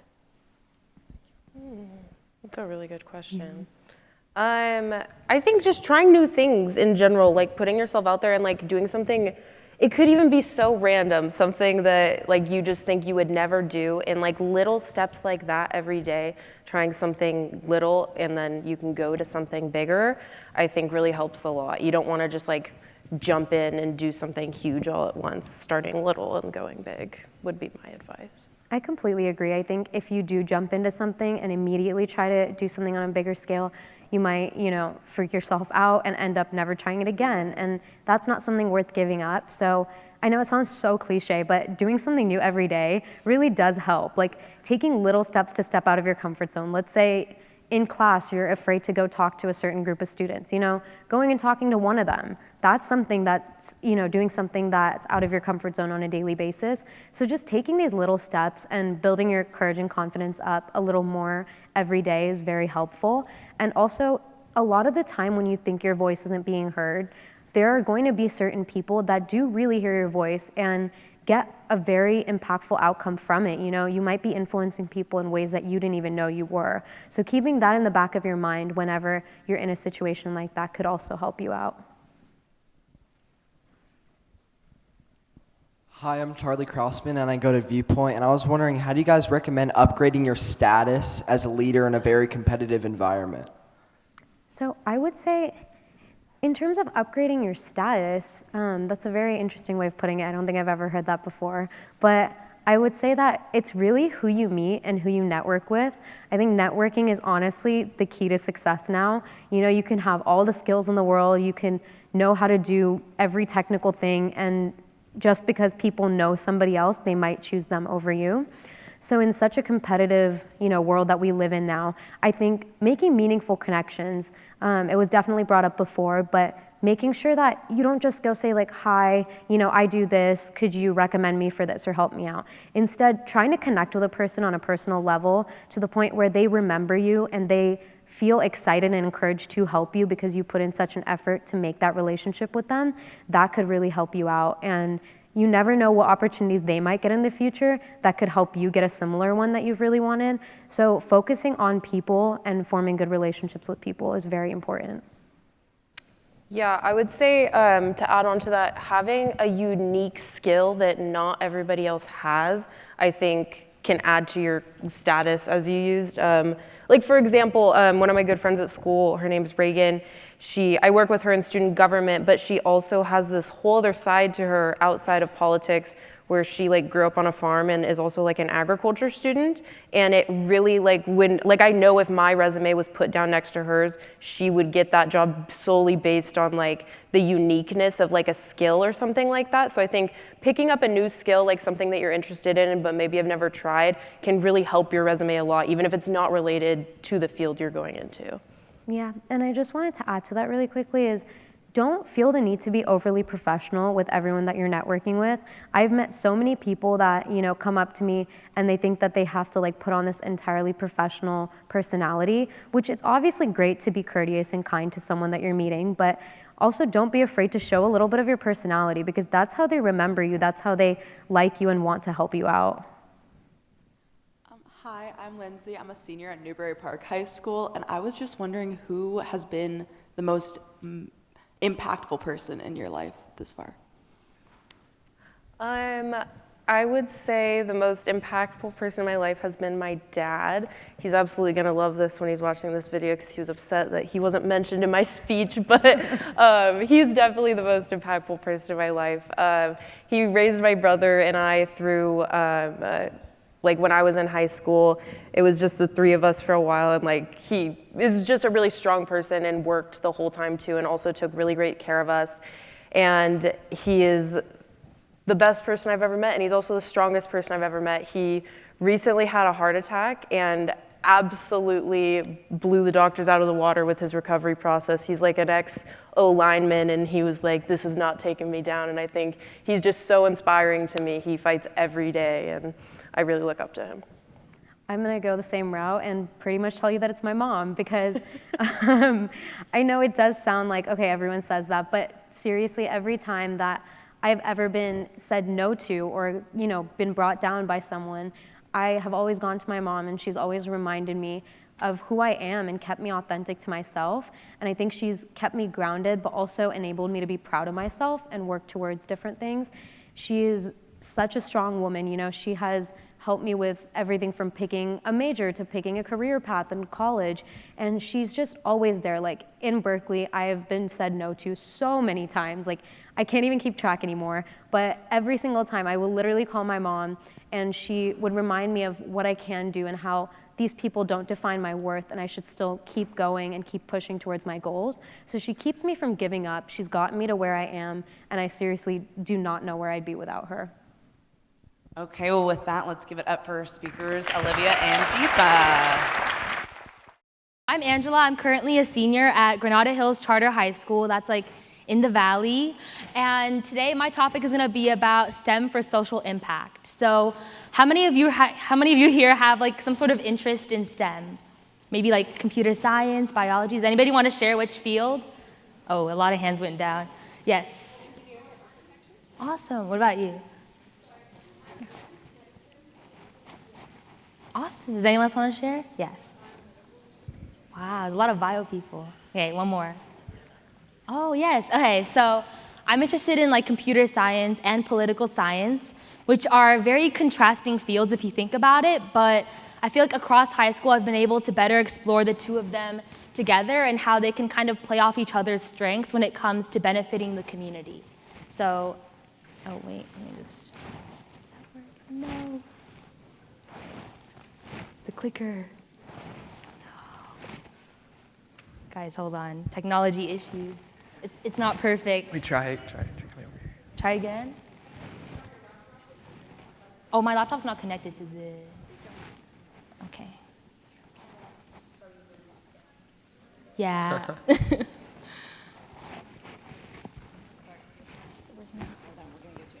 Okay. In the meantime, Does anybody here want to share like a STEM activity they do, maybe at school or outside of school? Yes.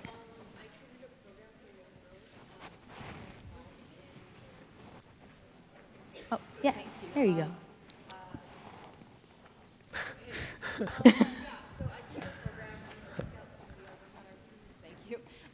So I'm a Girl Scout and I work on a Gold Award, and I just submitted my final project. The project was about involving young girls in STEM. It's called Be a Gem, Come Learn STEM.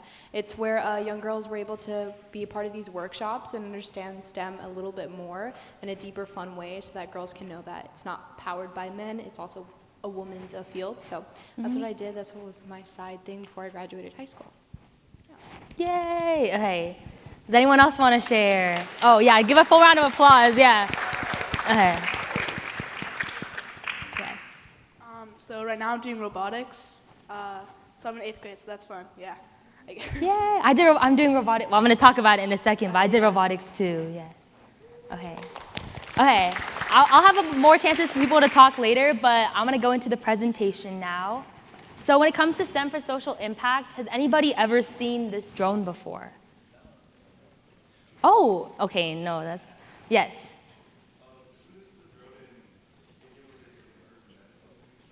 That is, yeah, it's very close. So it's, yes!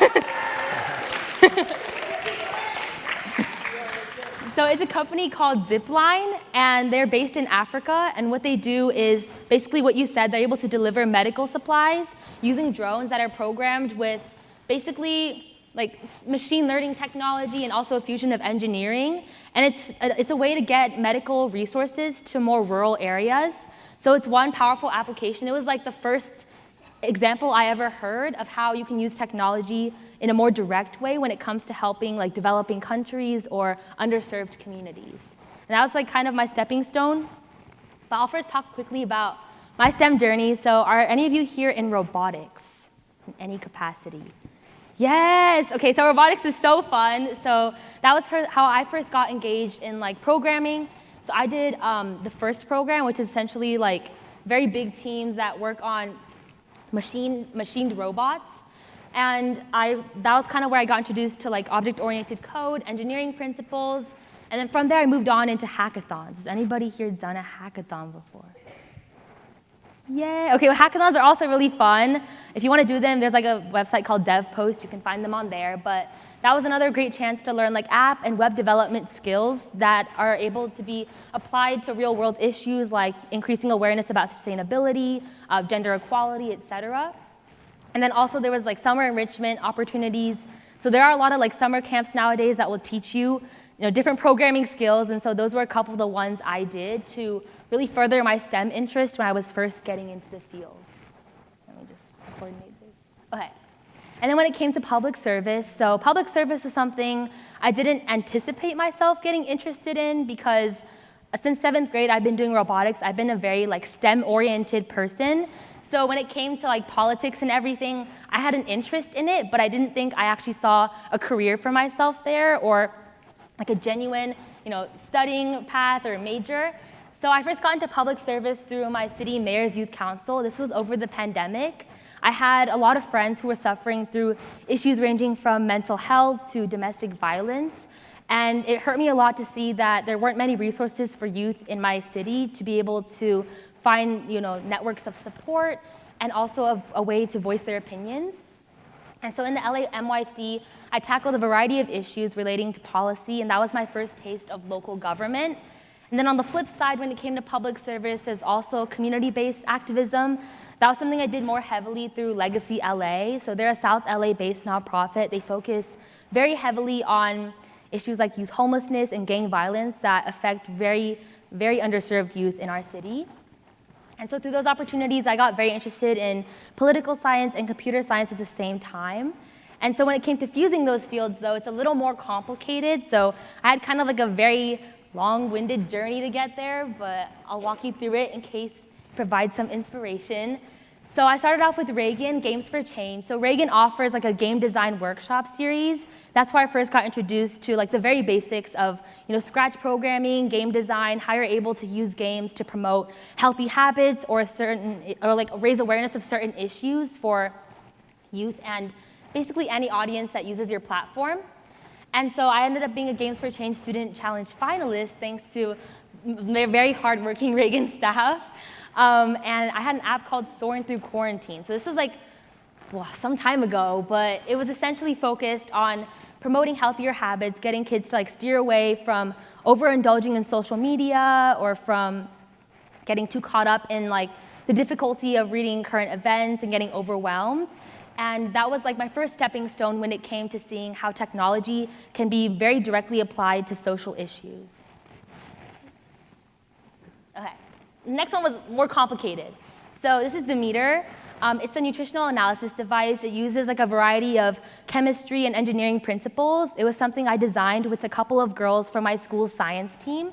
And Demeter has a lot of parts, so I tried to like break it down over there. So it has like chemistry, microfluidics, carbohydrates processes, and its main end goal is really to be able to take a small sample of a meal and spit back data to a user in an accessible manner. And so Demeter initially started off as a very science-based project, but I think across being able to like interview users who either had like diabetes or just looking for a more healthy lifestyle, and being able to hear the potential impact of a product like this was very inspirational, especially because technology can oftentimes be a field very focused on simply innovating and advancing the newest, innovations. So when it came to actually interacting with real people and seeing how your technology can affect them, that was very inspirational. And so within Demeter, I worked on like their app development component. There was business. Are any of you here interested in business? Like entrepreneurship? Yes, yes. So Demeter was a great fusion of all of that. So I just really want to emphasize that because I think in high school, you're oftentimes confined to certain opportunities, but there's always a way for you to find even like a small niche of interdisciplinary interests if that's really what you want to do. So Demeter is one example of that.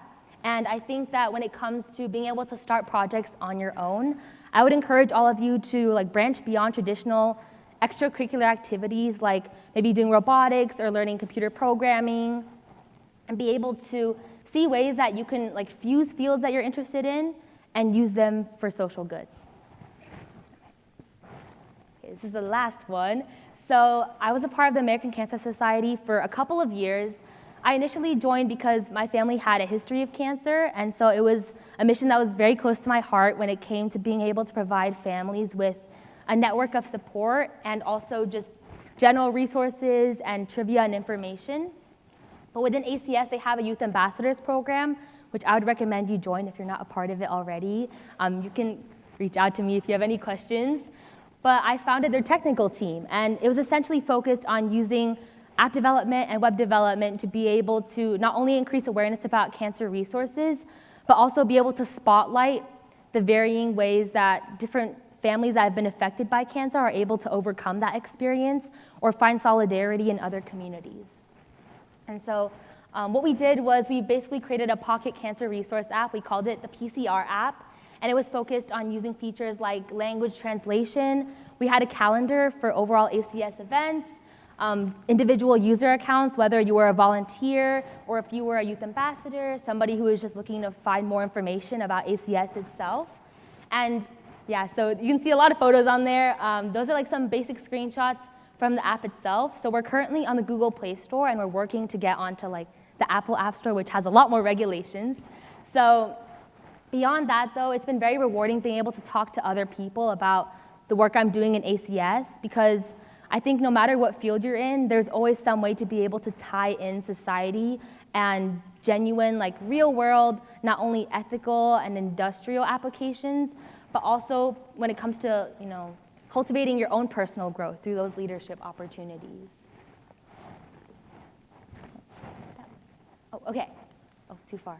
Okay, so last point is when it comes to inspiring others. So I know Juliana touched on this, which is when it comes to being able to promote STEM interest in other younger girls, it can be difficult at times. I know even though a lot of people may see like a lot of advancements when it comes to representation in STEM nowadays, I know when I was first entering robotics, it is like very difficult to fit in with a big room of boys who have like a certain, type of humor that may not exactly align with yours. And so that was something I had to deal with a lot. And I felt like at first I really forced myself to conform to it.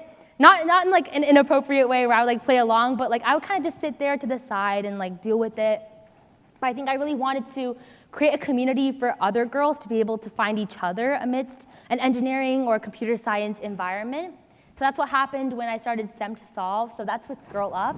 Has anybody here heard of Girl Up before? Yeah, so Girl Up focuses very heavily on gender equity. They're like a global UN Foundation organization. And so within Girl Up, I started a STEM to Solve club. And in our local community, we created a camp that was themed after the UN Sustainable Development Goals, so the SDGs. Has anyone here heard of the SDGs? Can anyone name one? Oh, anyone? Yes. Yeah, that was the theme of one of our days. So in the camp we hosted, like one of the days we had the mini robotic surgery challenge where we had like it was like an EV3 map. We would have girls like program robots that navigated around certain obstacles as like a way to kind of simulate the difficulty and necessary precision of robotic surgery. So yeah, good health and well-being is definitely a big intersection. Does anybody know another one? These are just general world issues. So if you say something, it'll apply. Yes. Oh. Isn't there one with marine animals and then land animals? I think it's like aquatic wildlife and preserving those ecosystems. So the UN SDGs are like a great way when it comes to being able to understand the issues that our overall world is facing. And I feel like if you look at that list, like you're bound to find something that interests you and something that you can potentially help with in the future. There's a lot on this slide, but the rest of it was just I helped found a local, it was a regional all-girl hackathon, and then the next year we did a build-a-thon. This was with sourced money from a local nonprofit as well. And I think when it comes to being able to start those events, it can be very difficult at first, but when you're able to find girls around you who also care and who also want to enhance their leadership and community service, you can definitely find a very comforting network of people who will help you get to where you want to be. So yeah, there was the Girls Who Code, Hackathon, the Build-a-thon, and then this is the most recent picture from the STEM to Solve camp we had. So we had so many activities. I planned out a lot of stuff. I was very ambitious, so I had a very detailed itinerary for every day. So we had circuit kits where that was more of a general STEM exploration because it was a very straightforward activity. They had biology. They learned a little bit about plant life and biology and chemistry principles. And then there was the robotic surgery challenge I mentioned. At the end, we had a mini award ceremony because I think when it comes to uplifting younger girls in STEM, you can't just focus on STEM itself. You have to also cultivate their leadership, teamwork skills, even public speaking if you can. So throughout the camp, we also had opportunities for them to present their projects and be able to work with one another in a very team-centered context. I think that helped a lot when it came to not only improving your STEM skills, but also being able to naturally fit into an environment where you're able to work with others and acknowledge their strengths and weaknesses, etc. Okay, that's the end of my presentation. So I know it's a long slideshow. But if you have any questions, you can always email me. Oh, yeah. Thank you.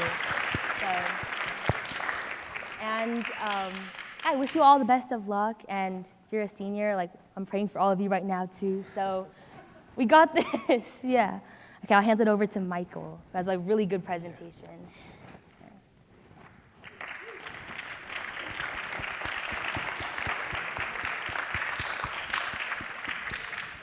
Wow, talk about a tough act to follow. Goodness, can we give another big round of applause?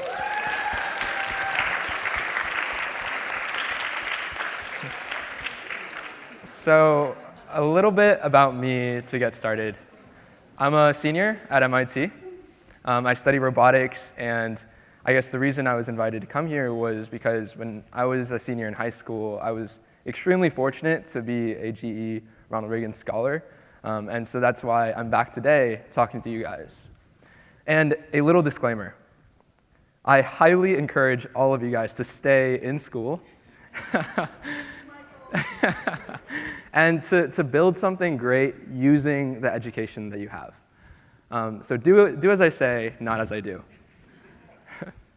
But last year, in around August or September, me and one of my very best friends, Tamid, we decided we wanted to drop out of MIT to work full-time on our startup, which is absolutely insane. But along the way, we learned so many incredible lessons. And I believe that some of these lessons can be extremely applicable to every single one of you, no matter what type of change you want to make in this world or what dream you have that you want to accomplish. So before we begin, does anyone want to share maybe one of their really big goals or like something they want to accomplish like long-term in this life? Anyone? Any big goals, big dreamers here? Yeah. Get into law school. That's huge. Woo. Anyone else? Yeah. Wow, that's a big one. Getting accepted to all 3 of your top colleges.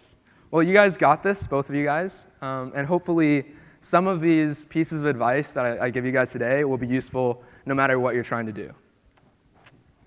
So the craziest part about dropping out of MIT last year was that I only had 2 humanities classes left. Not even like hard STEM classes. I just had 2 humanities classes. I could have taken whatever I wanted, and if I had just planned it a little bit better, I could have been on that stage graduating with all of my friends, this May. But why did I choose to drop out there and then? Risk and timing is incredibly important. What I saw was that the world around me was changing. You guys have seen ChatGPT being used everywhere. The rise of generative AI is just changing the world that we live in today. And what I wanted to do is be a part of that. I wanted to be a part of changing the world by using generative AI. And not only that, but I saw a window of opportunity. I saw an opportunity to use this technology, this generative AI, on robots, something that hadn't really been done before. And so I wanted to be one of the first to leverage this technology to try and make the world a better place. Not only that, but I truly believe in taking risks when you're young. Everyone else is going to tell you the exact opposite. They're going to say, wait until you get older. Wait until you have more experience. Wait until you're 50. But the reality is that when you're older, you not only have more experience, but you also have a lot more responsibilities. And the ability to take risks and the ability to fail becomes a lot harder. When you're young, you have nothing holding you back. If you fail, you can go right back to school. If you fail multiple times, all you've done is you've learned important lessons. And even though I'm starting a company right now, the reality is I have 5 failed companies under my belt already. I've been interested in entrepreneurship ever since I've been in high school. And since then, I've started an eco-friendly shoe company, a stand-up desk company, a sauce company, an app where it was kind of like Quora, and then an app where you would try and sell backyard produce, like oranges and apples and stuff like that, to your neighbors. And so there was a lot of bad ideas before this one, and still, who knows if what I'm working on is ever going to be successful. But the point is, if you don't try when you're young, you lose that opportunity when you get older, because you're held back by your responsibilities, whether it be financial, or your family, or your house, whatever it may be. And finally, when you're young, you're naive. And a lot of people will tell you that's a bad thing, but I'm going to tell you that that's one of your greatest superpowers. Being naive means you're going to try things that people that are older than you are going to tell you are absolutely impossible. And I'm going to tell you that humans in general are really bad at gauging what's possible. And when you get older and you get this experience, you find out limitations, or you have ideas for the limitations of what's possible, and you're probably wrong. When you're young, you don't know those limitations. You don't know the extent of what's possible, and so you're going to go out and try really big things, and guess what? You may succeed. The single most important thing I'm going to talk about today is the importance of having a vision. Nobody in this world ever did anything great without a big vision, an idea of what they wanted the world to be like in the future. My vision is that in the future, there will be robots absolutely everywhere. There's going to be robotic surgeons that are performing surgeries 100 times better than a human ever could. There's going to be humanoid robots in your home doing chores and doing the things you don't want to do. There's going to be drones delivering packages and whatever to your house. There's going to be robot dogs that you can talk to and just command with your voice. All of these things are going to be absolutely everywhere, but the difference is that they're not just going to be doing pre-programmed tasks. I believe they're going to be actually intelligent, thinking like you and I do, and actually reasoning and helping out the world because of it. And I believe that right now we actually have all the hardware, and we have the robots to make it possible. What's missing, I believe, is the software. And so my vision is that this company that I'm building right now can create that layer of intelligence to make useful, smart robots a possibility. And that's a big vision. It's a lofty goal. But let me tell you this. The size of your vision is directly correlated with how big of an impact you can make in this world. The only limit to what you can accomplish is how big your dream is, or how big your goal is of what you want to accomplish. Having a big vision is going to allow you to recruit an incredible team. You're going to be able to convince the most powerful people in the world, the smartest people in the world, to join you on a crazy mission if you have a great vision. It's how I somehow managed to convince two of my friends that were both master's students at MIT to drop out to join me on this crazy adventure of creating a new company when it was just an idea. And all of you guys can do that too. You can recruit more than just your friends. You could get the top CEOs in the world, the smartest people you know, and that's all just by having a vision. Not only that, but you can get people to give you a ton of money. The reality is that money is plentiful and visions are scarce. There's not enough people in this world with good ideas, but there's a ton of money. No matter what you think or how much money you have personally, people are willing to throw money at you if you have a great vision. You can convince investors to give you millions of dollars for an idea in your head. How crazy is that? All you need is an idea. And every single one of you guys can do it. But I think Nelson Mandela said it best. Action without vision is only passing time. Vision without action is merely daydreaming. But vision with action can change the world. So how do you actually execute upon your vision or your idea for what you want the future to be like? Well, the reality is every successful person you can think about, they're there because they've taken a series of actions to get there. And every single action, if you break it down, is really just a bunch of really small decisions that they made, hundreds, if not thousands, of really important decisions they made to get there.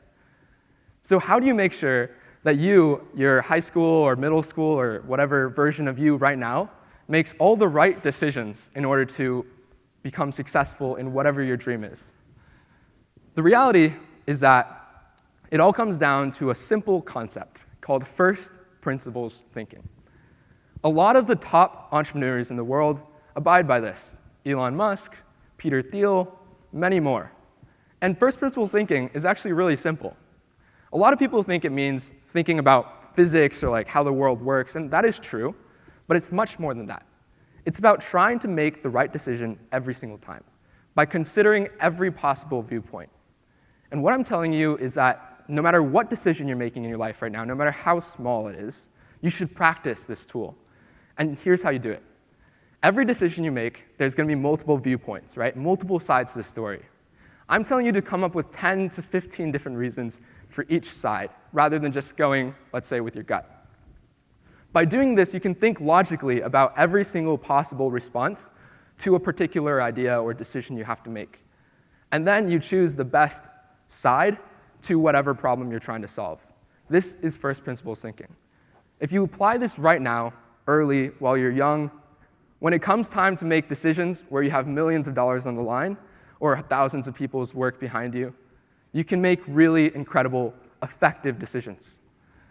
The other thing you can do to execute effectively is build something people want.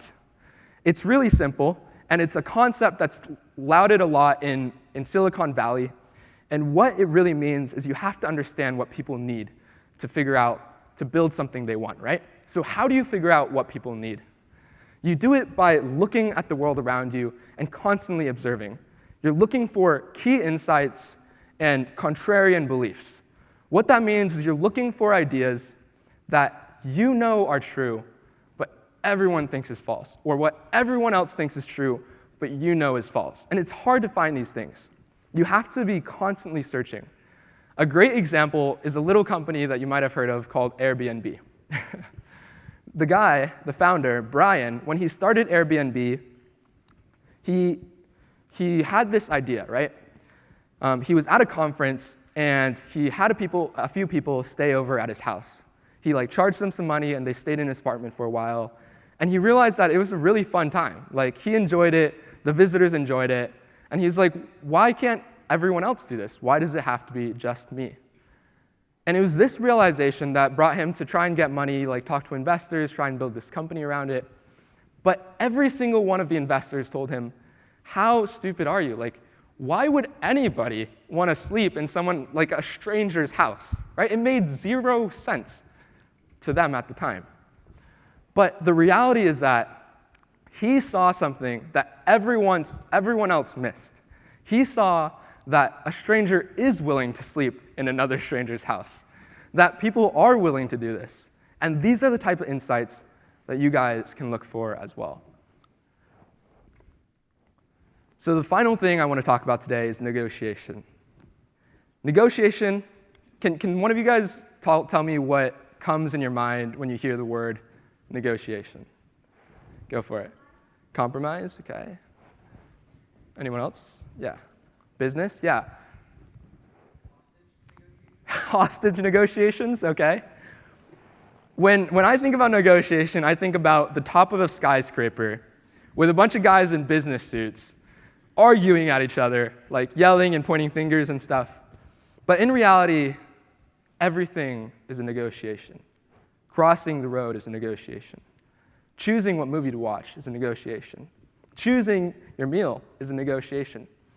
But negotiations are also the incredibly important talks that you'll have, whether it's over millions of dollars or someone's job on the line or whatever that might be. Negotiations have various ranges of importance, of course. So how do you make sure you're prepared right now to negotiate in the simple things you have in life, but also prepared for when you have to do incredibly important negotiations for whatever incredible impact you guys are going to make in the world? Well, these 3 insights hopefully will take you there. And I have to admit, these are all from my incredible mentor, Richard. But the first insight is the truth is a valuable ally. So when you negotiate, always tell the truth and rely on the truth. But not only that, control is everything. So what you reveal to the other person and what time is incredibly important. But never lie. Always tell the truth. Not only that, but you want to not just tell the truth, you want to sell the truth. And what that means is every single one of you, hopefully after this talk, will have a vision for what you want the future to be like. You have a key insight that you want to convince the other person is true. And you have to be like a time traveler. You have to be like someone who has seen the future. You know your vision is going to come true, and you know exactly how the sequence of events is going to play out, and you know exactly how valuable what you're offering the world is. And you have to convince the other person that this is true. But you know it's true because you're a time traveler. This is the key. You have to convince the other person that your vision is not just true, but it is the future, and it is incredibly valuable. The second key to negotiation is FOMO over fundamentals.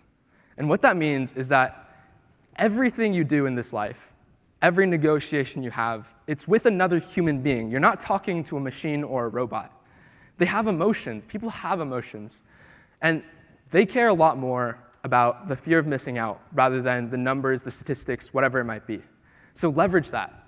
Use the fear of missing out to your advantage by creating the illusion or the reality of many choices.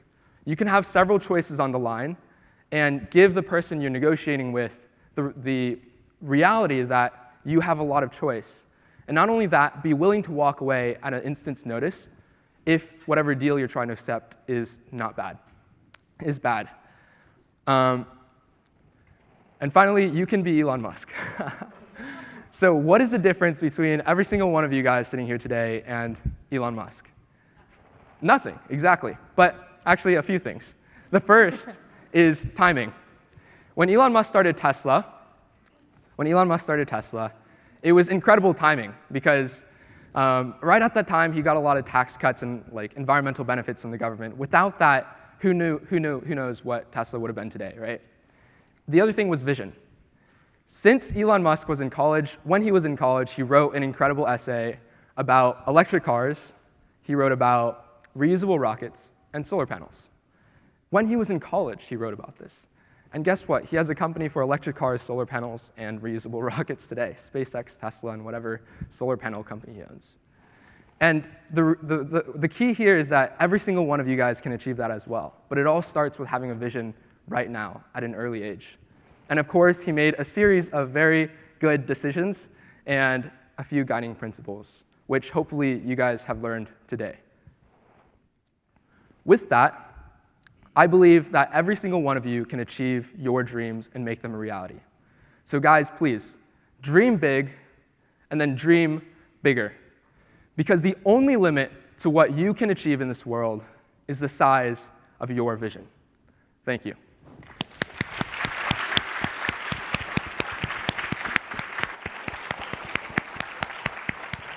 Okay, we're going to go to Q&A.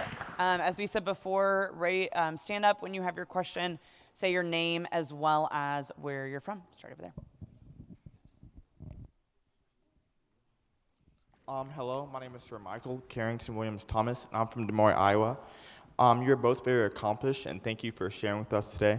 I have two questions. One being, what are techniques that you have to manage time and time management and make that a better thing in a day-to-day life?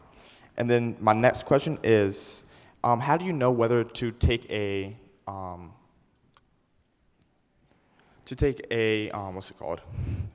a risk or not? I can do the time management question because I haven't taken nearly as big of a risk as he has, but it's a good risk. So for time management, I think it's especially difficult in high school. I feel like there's a lot of pressure to load up on activities and everything. So I think if that is the path you want to go or you want to do a lot, I would say something that helps are productivity platforms. I use Google Task Board, so I have running to-do lists, several ones at once. So I would say relying on technology, productivity technology helps a lot. And also knowing how to play hard too. I think that's very underrated. Knowing ways that you love to relax. So for me, it would be spending time with my siblings or being able to listen to hip hop. So I think that finding ways that really allow you to not only work hard and also play hard definitely helps strike a better balance. Yeah, and I guess I'll talk about risk.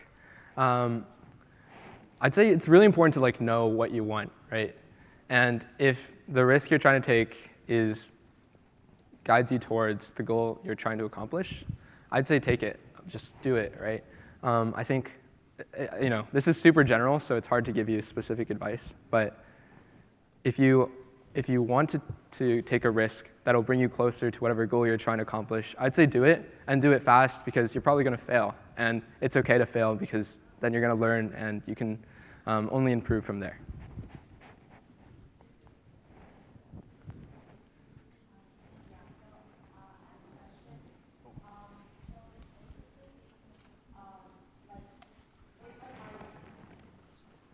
I can hear her. But what kind of programming language do you find is the best or the most helpful in terms of doing projects on a global scale? Global scale. Oh, sorry. My name's Nikita. I'm from Santa Clarita. I had kind of like a very disorganized computing journey. Like I like started off at C++, which is probably not like what people usually start off at. I would say a good language to start off with, especially when it comes to like capabilities, is Python. That's one that a lot of the, like I run my school's Girls Who Code Club. That's like the very first language we introduce our club members to. Yeah, I would agree with that. Python is definitely the way to go. But if you're talking about making a global impact, one of the best ways you can do that is by making an app or a website. So I'd say if you're making an app, learning this programming language called Flutter is probably one of the best things you can do right now. And if you're making a website, learning a programming language called React Native is probably the best bet. Hi, my name is, I'm sorry. No, go for it, Sorry, my name is Eleanor Israel. I'm a student at the University of Alabama. I'm pre-med, but I have a minor in computer science, and I work in research with big data, so I appreciate hearing from the techie side of things. Both of you guys are obviously very ambitious in the technological world, so I was curious what your outlook is on, having big visions, but balancing the opportunity cost of fighting for something that might take a very long time to realize, and balancing that with, a desire to make a real impact on the lives of people in the finite time you do have to do all the things you want to. Because obviously, you could work for something your whole life and never achieve it, or you could go right into the workforce and do something small your whole life. So I'm curious what you think about that balance. Yeah. I'd say that no matter what you do, if it's making a positive impact on the world, even if it's affecting just one person, that's huge. What's your question? Not everybody has to try and make an impact on the global scale. I think that's totally, you can do either one. And I think it really matters what you care about most and what route you want to take in life. I think doing particular things are going to lead to different types of impacts. If you want to be a doctor, for example, you're going to make a huge impact on your local community, and that's incredible. Highly encourage that. And so I think it really depends what you're interested in, and the level of impact, the scale, is less important. Yeah, I also think it helps to do something that's very personally relevant to like an issue that might have affected you. I feel like, especially when you mentioned with like motivation and not knowing if you'll really achieve results in a short timeline, when it comes to like public service and all that, a lot of the issues that I've tackled have been ones that like very close friends I know have encountered or I've encountered myself. So I would say one good idea, I guess, it would be to like go into a specific niche of technology that addresses an issue. Maybe it's like healthcare or like climate change that you specifically care about. My name is Arthur. I go to St. Genevieve High School in Panorama, and I have two questions for Michael. Do you think you made the right decision by dropping out, and where's your company at right now? I think I made the right decision, yeah. But the company, we are working on a prototype right now, and we're trying to find the right market for our product. So yeah, but I do think I made the right choice. I'm actually learning a lot right now, even though I might not be in school. I'm still learning a lot from like my co-founders and just by like learning things every single day. I think just because I'm not in school doesn't mean like I'm not learning. It's like still trying to be a lifelong learner. And I'm really excited about the potential impact that what I'm doing right now could have. So I definitely think I made the right choice. Hi, my name is Jerry Yang. I go to North Hollywood High School. This question is mostly for Michael. You talked about the importance of making like the right choice and the right decision, but what if that choice isn't the one you want? Should you do what's right, or should you do what you're passionate about? Wow, you didn't ask your sister the question? What the hell? No. No, he doesn't want my opinion. It's okay. Yeah, I think that when you're trying to figure out whether or not something is the right decision, whether or not you're passionate about it should be a huge factor, right? So I think it's the right decision if you're doing something that you're passionate about, if that makes sense. Hi, I'm Maggie Ronick from Westlake High School, and I was wondering how you find the motivation to be able to do all that you do within high school, because I know I have trouble like staying motivated doing things. So how are you able to find that motivation? That is hard. I would say, I would echo what I said before, like learning how to play hard too. I know my school has a very big like extracurricular culture where everybody's always like on the grind or like doing something, and it can get very overwhelming. So I would say it helps a lot to be a very like introspective person, like also reflecting on yourself a lot, because I think oftentimes if you put too many people, like if you have too many things on your plate, you forget about what you need. So I think for me it helps, like my notes app is like crammed with like me just ranting to myself, like, oh my God, I'm stressed out about this, or I want to do this. And then aside from that, it would just be like knowing how you like to relax. So that can literally just be like watching TV, turning off your brain for a little bit. I encourage like creative methods of relaxing, like maybe crochet or stand-up comedy. I don't know, but yeah, I hope that helps.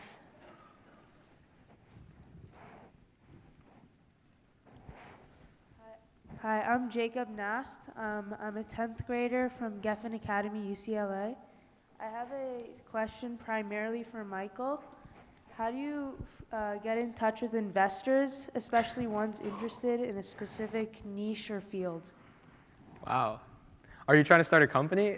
I want to. I'd say that, especially if you're like in high school or you're in college, the best place to start are there's these programs called accelerators. They're basically investors that give you money, but they also give you a lot of mentorship and guidance.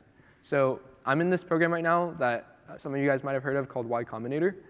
So it's a really great accelerator program.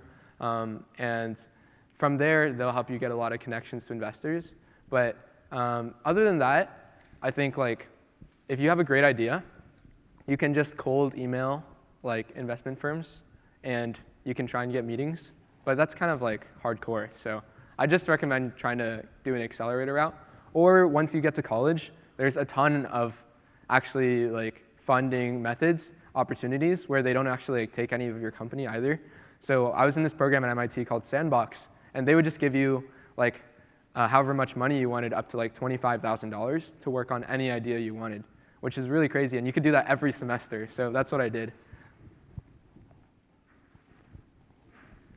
Hi, my name is Trenton. I am also from Iowa, about 30 minutes away from Des Moines towards the east. My question for both of you is, how do you own your own happiness? Especially, Michael, when you dropped out of college, you probably heard from both sides telling that you shouldn't drop out or you should just continue going. How did you own your own happiness in that adversity there? You go, he asked you. Wait, own your own happiness, you said? Yes. Okay. I think it's a little bit easier for me because I knew from a pretty early age like what I wanted to do. Probably since like junior or senior year in high school, I knew that I was just super interested in entrepreneurship because I would always like read about it in books, and then I just knew I wanted to live that like lifestyle. And so for me, it was kind of like an easier choice. But I get what you're saying. Like, I'm definitely losing out on a lot of experiences, like being with a lot of my friends. But in some ways, that's also easier because I brought two of like some of my best friends with me on this journey. So I think in life, a lot of the times, it might seem like there are trade-offs that you have to make. But in reality, there's always a compromise. It's never black and white.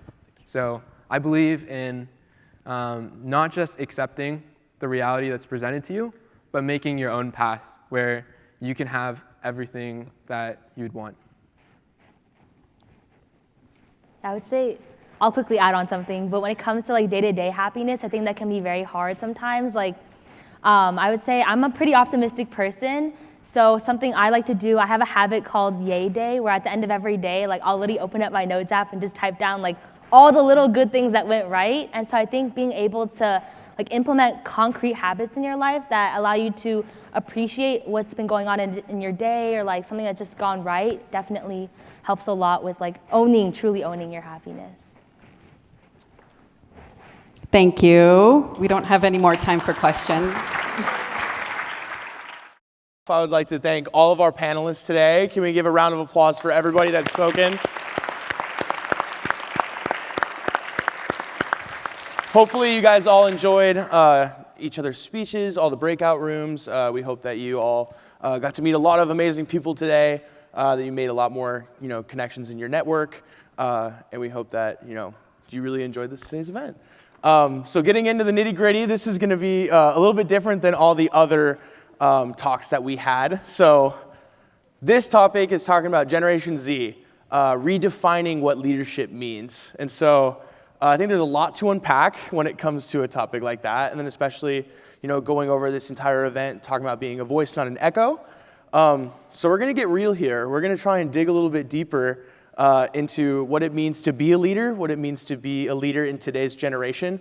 So starting off, right away, talking about, I feel old up here. I graduated college in 2023, and I still wish I was in college. But anyways, I'm going to start just really quickly talking about what your college experience has been like. I know some of us are still in high school, and we're getting ready, and many of our guests are still in high school as well. But talking about us as leaders and being leaders in our school, what does that mean to you? Being a leader in your school, in your community, how do you feel like you've kind of shaped your own identity of what it means to be a leader? I'll leave that open for you guys if you want to answer that. I guess I'll jump right in. I think my approach has changed a lot over time since freshman year. Now, looking back as a college senior, I've realized that a lot of my leadership, especially due to my mentors at Denison's Red Frame Lab, have really taught me to think about, whether it's negotiations and different opportunities, or really like leadership within, other students and organizations, not as something based off of positions, but based off of interests. Every single time I get into a room and I'm being asked to, advocate for students, think about a particular issue or make recommendations, I think about what is the best interest of the people that I'm trying to serve. And I don't think that growing up, my brain has always worked in that way. But I think right now it's all about, okay, we may not agree on the same things, but I'm always willing to lead in a way that ultimately benefits all of the folks involved. It's looking for win-win situations and opportunities, and not looking at life in a zero-sum kind of way. Yeah, awesome. I can, you go. Well, let's kind of jump in there, enhancing just, staying within the realm of Denison here. I really think, looking back over the past 4 years, and it's not to say, I don't think there's value, in saying you live your life having regrets. I just think there's moments looking back where I'm like, I wish I maybe would have stepped up in certain roles or certain groups I've been in earlier. The biggest thing is, you don't need to wait, or you don't need to be hesitant to really take on any kind of style of leadership. A lot of it is just discovering where is your authentic self most valuable. How can you benefit those around you by truly just not changing yourself, but just being yourself. And I think I definitely used to think that there was certain, etiquettes and decorums. Let's say if you're in, one professional space, you have to, put on this mask. If you're in another space, you have to put on this other mask. And that's not to say there's certainly something to be said about behaviorisms and etiquette, and that kind of goes for all of life. But I think it's just figuring out your own leadership brand and how your personality kind of is suited towards your unique flair and characteristic and debonair. So I think just cultivating that and just finding, seeking out opportunities to find whatever that means for you, and jumping in wherever you can. And that doesn't mean you have to wait to be afforded this super fancy title of your club or team. You can do it wherever and whenever. Yeah, awesome. To add to that, I think, I don't know if this, there we go. Just being authentic, I think that's really important, especially in college. And when you're going through your college experience and also being in leadership roles like this, I think it's really important to realize that you can play both parts. It's a little it's a little odd, you're coming from college, having a decent college experience and a good social life too is really important, but being able to balance that social life that you want in your college experience and also your leadership positions. Sometimes people think it's one or the other, but I really think both can be done at the same time. I agree. Yeah, sure. I'll add on one thing. And it's just that if you want to do something in college that's outside of your typical standard curriculum, I think a lot of the times, especially if you're working really hard, you just want to do something fun that you're like really passionate about. And that's sort of the approach I took when I was in college.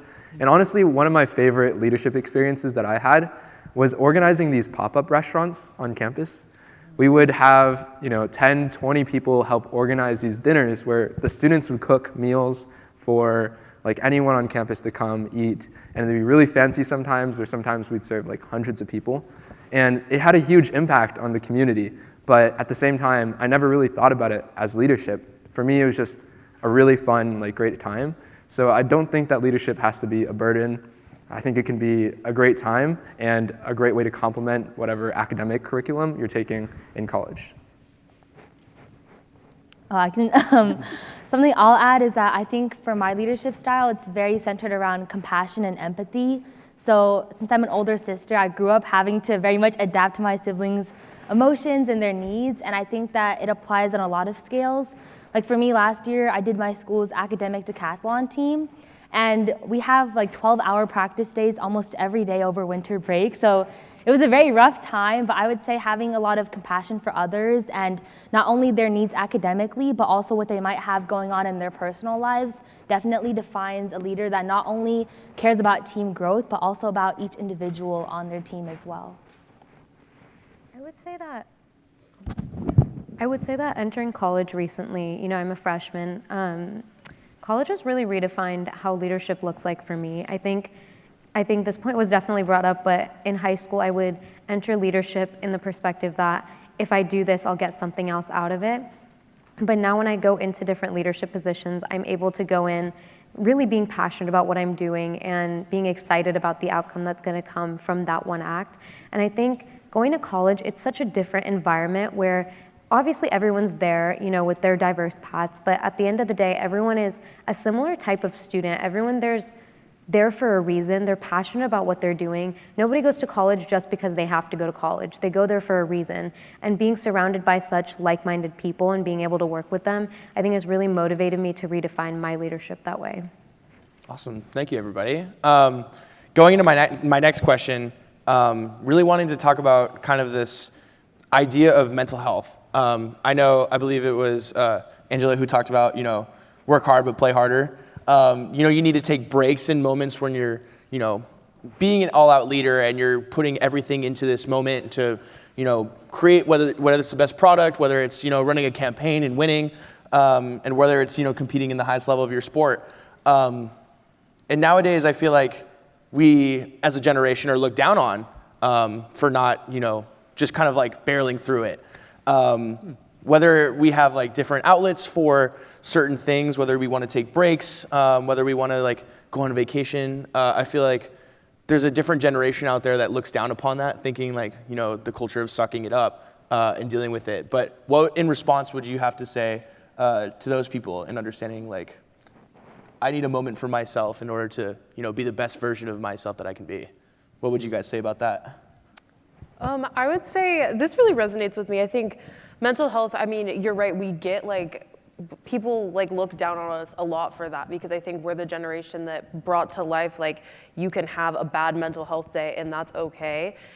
And like you said, there's nothing wrong with that. And I think that actually makes us better leaders. I think it shows that we're increasingly understanding ourselves more and that if you go to work on a day when you're having a terrible day, you are not going to be contributing much that day. So I think it's better that you take time for yourself and you can actually contribute in a positive and meaningful way. And we were just talking about this before, I think circumstances economically for our generation are so much harder than they were for past generations. So for them to look down on us for taking that harder, I think is a little unfair because we're dealing with it the way we're able to deal with it. And I think we're doing great. Also, just in amplifying that too, the conditions, again, that we're just immersed in as a generation are just drastically different. It's one thing where, let's say you would go to a job, you leave the job behind, then you go home. We're constantly immersed in just culture at large, no matter what that is, or in your communities, whether that's work, athletics, school, because of, it's a social media thing. You really are never unplugged. So I feel what I see a lot with hustle culture, as I frame it as, and everything, where it's really not even us, taking a break, because rarely are we truly ever existing outside of this bubble, because we all are constantly just immersed in curated content.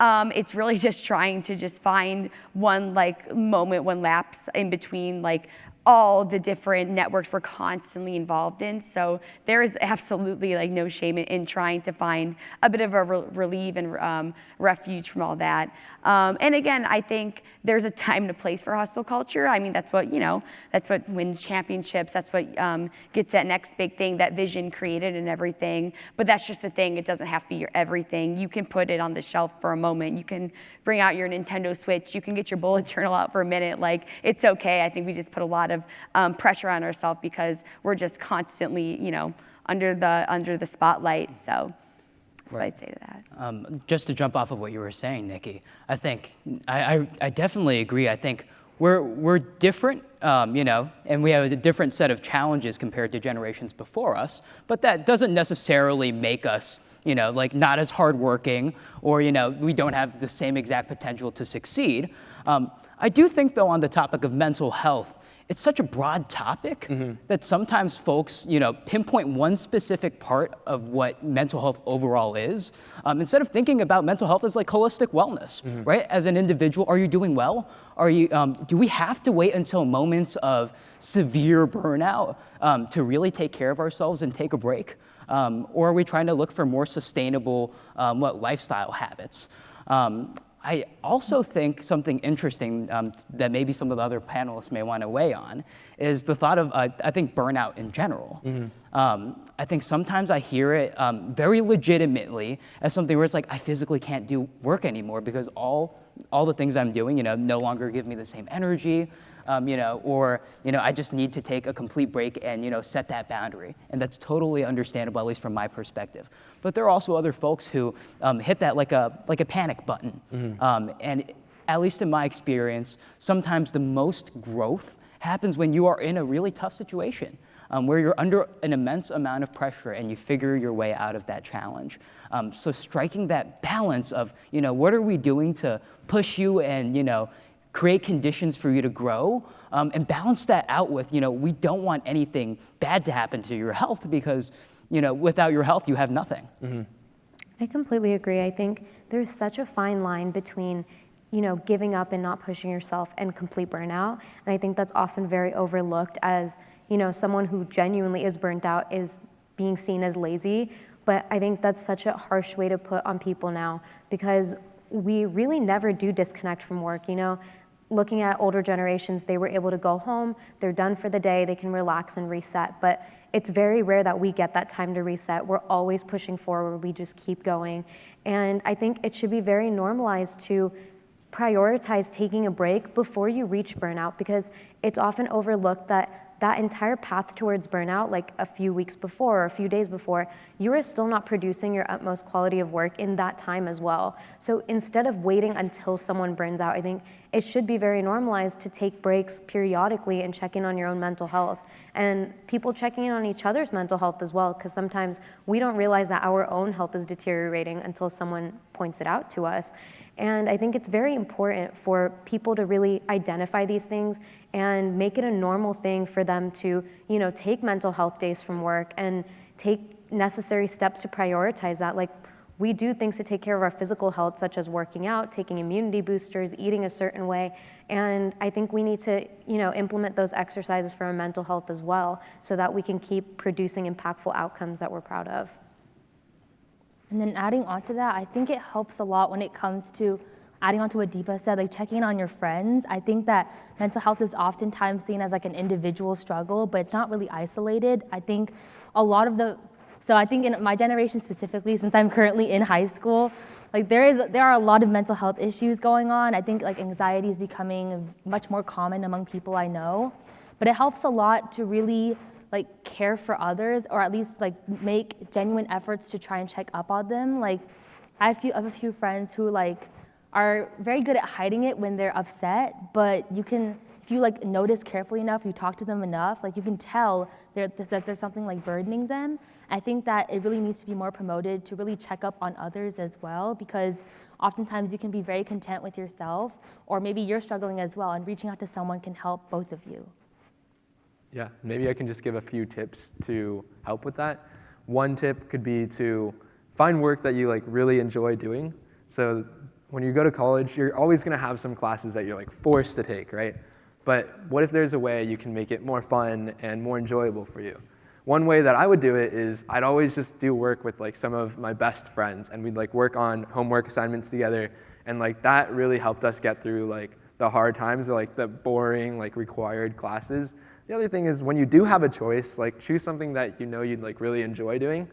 Like take some super fun class, or do like some extracurricular activity that you like really like. That way the work that you are doing, you know, hopefully you can like really enjoy it and it doesn't feel as much like work. Perfect. Thanks, y'all. Next question I want to get into is, you know, a lot about what you guys presented today. You know, we have individuals here that are interested in politics, engineering, education, you know, so many different career fields and interests.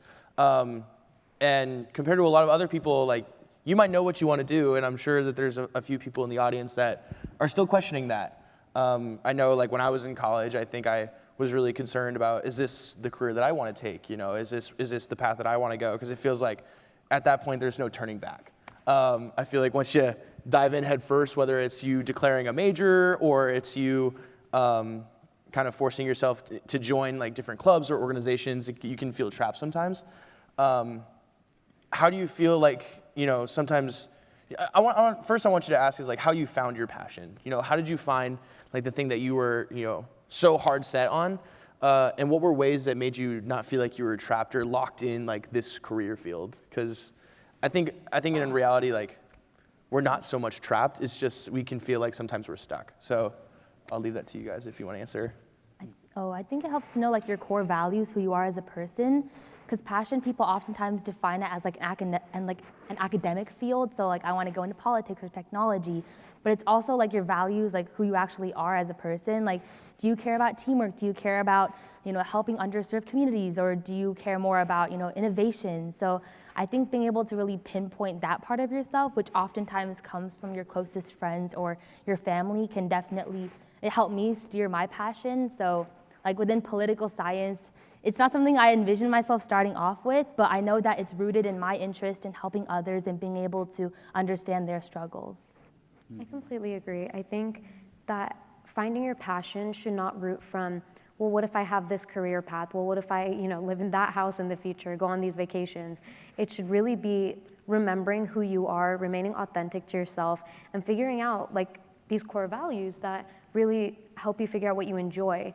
I mean, if you enjoy creativity, if you enjoy collaboration, or if you enjoy a more isolated environment to do work on your own, any of those are okay, but identifying that and finding a major that aligns with that, I think is the best way to not feel trapped, because you're gonna be doing something you love, something that you feel good about doing, and you feel like you are fit to do well. I think identifying these areas is very important, and also be okay with change. You know, I've changed my major like 3 times. I'm in my 2nd semester of college, and I still don't know if I'm on the right path. And I think seeing other students identify theirs so early on and make so much progress towards it gives us the pressure and feeling like we need to do it as well. And that's what makes us feel trapped in the first place, is comparing ourselves to other people, since they're on a different timeline than you and you feel like you need to keep up with them.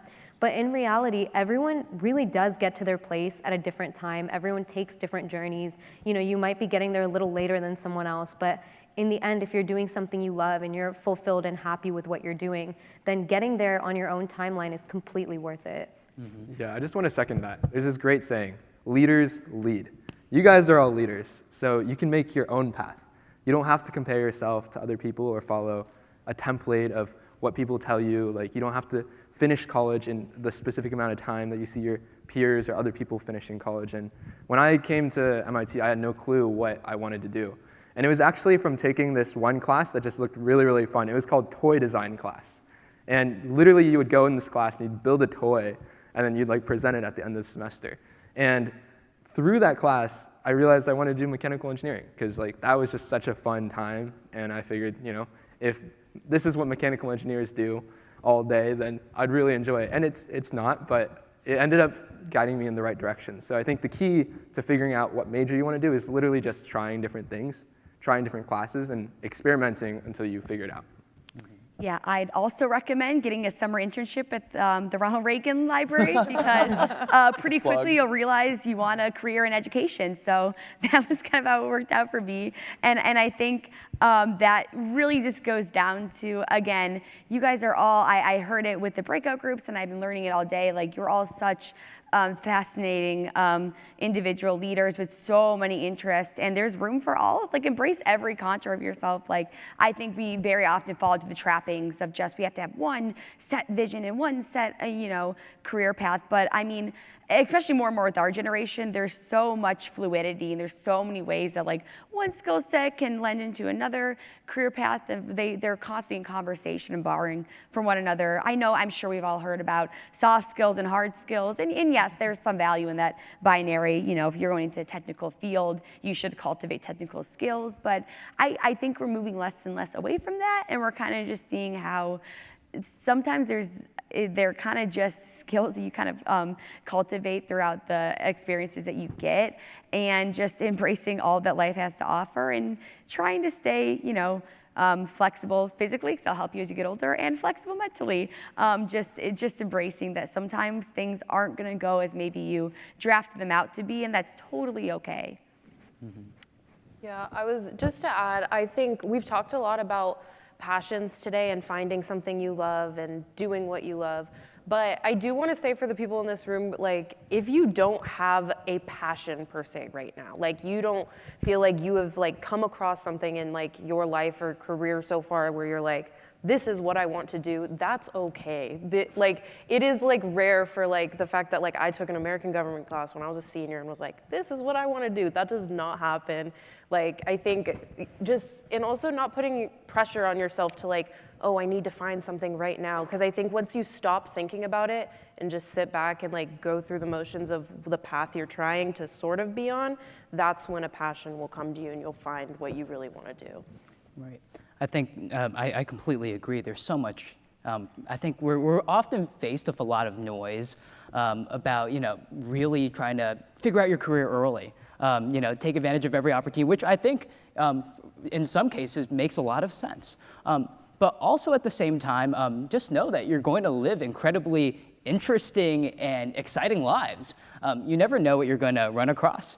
And you also never know what experiences are going to completely shape what you want to do. So for me, I think oftentimes life is like a huge collection of stories. You know, stories that you create, but also just happen to, you know, fill up a page out of nowhere. And for me, the way I figured out that I want to pursue a career in politics and public service was when I was in high school. I think this was my freshman or sophomore year. I was going home from running an errand for my dad, and I saw a huge wanted poster on a street pole next to the grocery store across from my A-train subway station.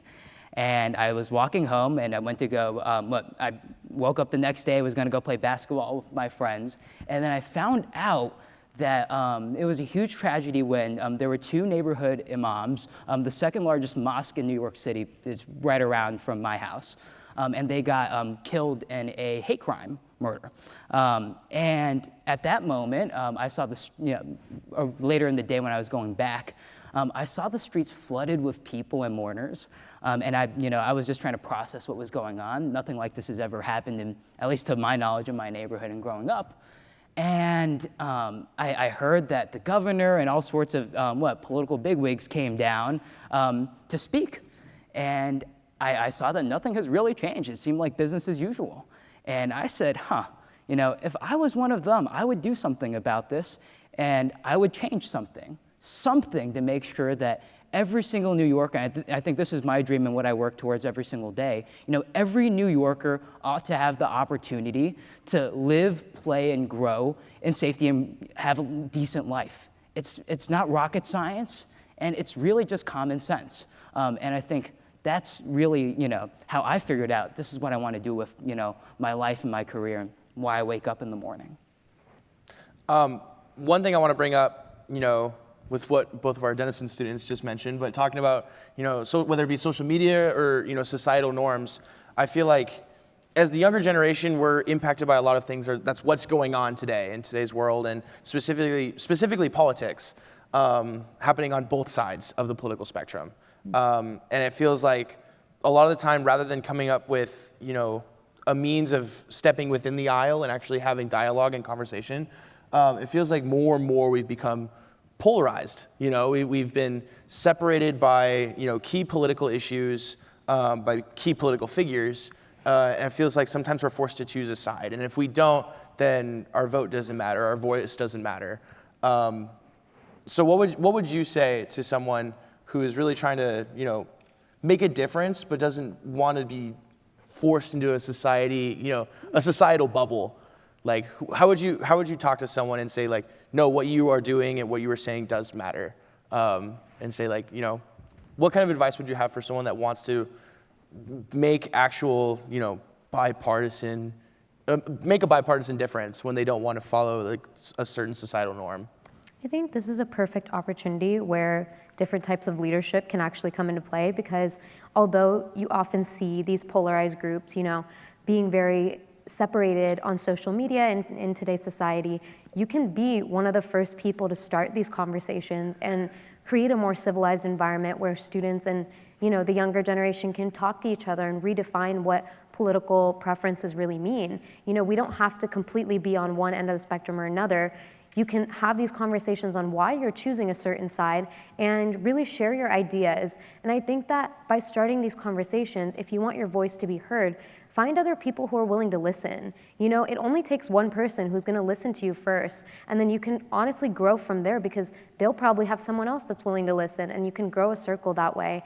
And I think with our generation now, it's very necessary to do this, since every day we become more and more polarized in our perspectives. And I think the root issue of that is that people aren't willing to listen and hear other people out on why they have a certain perspective. You immediately think, okay, they think this way, they have this opinion, I'm gonna single them out and I'm not gonna hear them out. And I think that's a very harsh mentality to have, and we should just be more open and willing to listen to people. And even if you don't agree with them, it's okay to disagree. That idea of disagreeing has become such a negative thing in today's society, and I think being open to, agree to disagree is a beautiful thing, and that way we can all learn to coexist better and respect other people for their ideas. Right. I think finding common ground, I spoke earlier about combating doomerism, but really thinking about the fact that it's really our civic duties to stand up and say, if we're not being presented with options that we like, okay, there are no options for me right now. That doesn't mean that there isn't going to be one in the future. And if I want to, I can go and create the option. Being able to say, okay, real leadership is, I believe in this, I care about this, these are my values. I want to go and find common ground, again, on the basis of we want to find best interests, right? I was speaking with Mark earlier about when I was running for public office, we didn't gain 25,000 votes because we ran a sophisticated Instagram campaign. I wasn't here recording videos of myself left and right. Really, it was talking to people in local small businesses. It was going on neglected radio stations that were happy to provide spaces for us to share our message. And their viewership wasn't getting exposure from popular media, so they heard our message instead, and we reached them first. There are so many ways that you can get creative and innovate to create new options for yourself. You don't need to be boxed in, but if we keep really taking our civic duty for granted in a lot of scenarios and just trying to be on the responsive end of things, instead of trying to take initiative, take leadership, and bring it to them, we're never going to get anywhere as a country. Yeah, I think really buying into that whole idea of civility, what that really looks like in practice, and what buying into being a discerning moral agent would really look like, and what that means to you. I think Deepa said it beautifully, like disagreement is honestly a wonderful thing, because that means you both care enough to listen to what each other have to say, and you're both sticking to your values strongly enough to have that disagreement. And it's just kind of looks like what you do with that disagreement and what the outcome of that is. And I really think, I mean, there's something to be said about it's not what you say, but how you say it. And a lot of times, people more likely are going to remember what you said, but they're going to remember how they felt when they left whatever conversation they had with you. So just practicing empathy in every way possible. And I mean, we talked a lot about technology and AI, but we're all humans, and we all have human capacities and human motor skills in here, and that's so wonderful.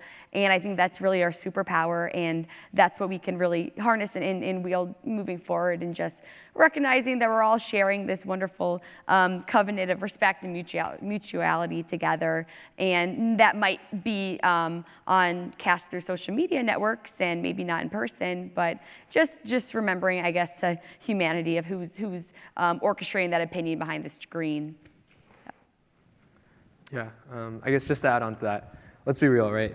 When you guys go to college, you're going to be faced with an environment that's highly polarized to one side or the other, right? Most likely, you're going to be in an environment where you either feel like you can express your beliefs extremely freely, or you feel like you aren't able to at all. So what do you do in this situation, right? I think it's really important to not just stay silent, to speak up about what your beliefs are. But like these guys said, do it in a way that isn't crazy, that you can have respect for both sides, and you can be the change. You can talk to other people, and you don't have to be silent just because everyone disagrees with you. I think that I fall into this trap, and so many others do. But you guys can be different. You guys, as I just said, leaders lead. Be a leader.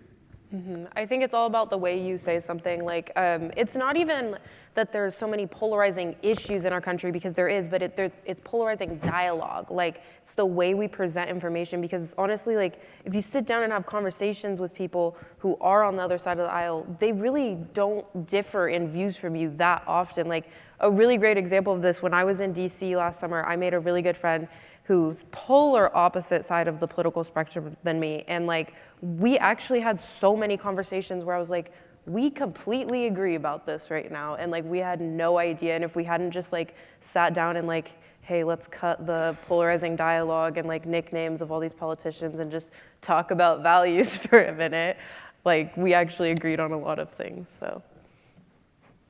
I would say when it comes to like actually telling people their voice matters, it helps to invite people to the spaces that you're already a part of. Mm-hmm. So like I have a local neighborhood council in my area, and a lot of times people aren't aware of those like resources to express their current issues.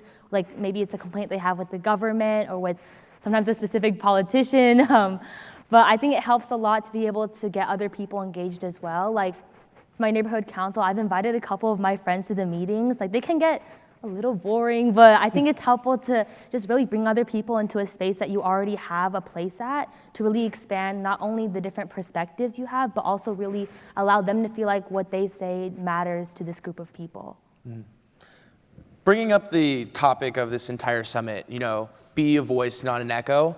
I think it has multiple meanings in relation to where we are right now in society, with so many different platforms for individuals to speak on, so many people that we listen to, and I think a lot of the times we regurgitate their words, and it seems like a lot of the times we're influenced by a lot of different people, whether it's on social media, whether it's on the news, whether it's other forms of entertainment. How do you feel like in your career fields that you are all in, that you can be more of a voice rather than an echo? How do you feel like you can actually use your platform to speak out rather than not be heard?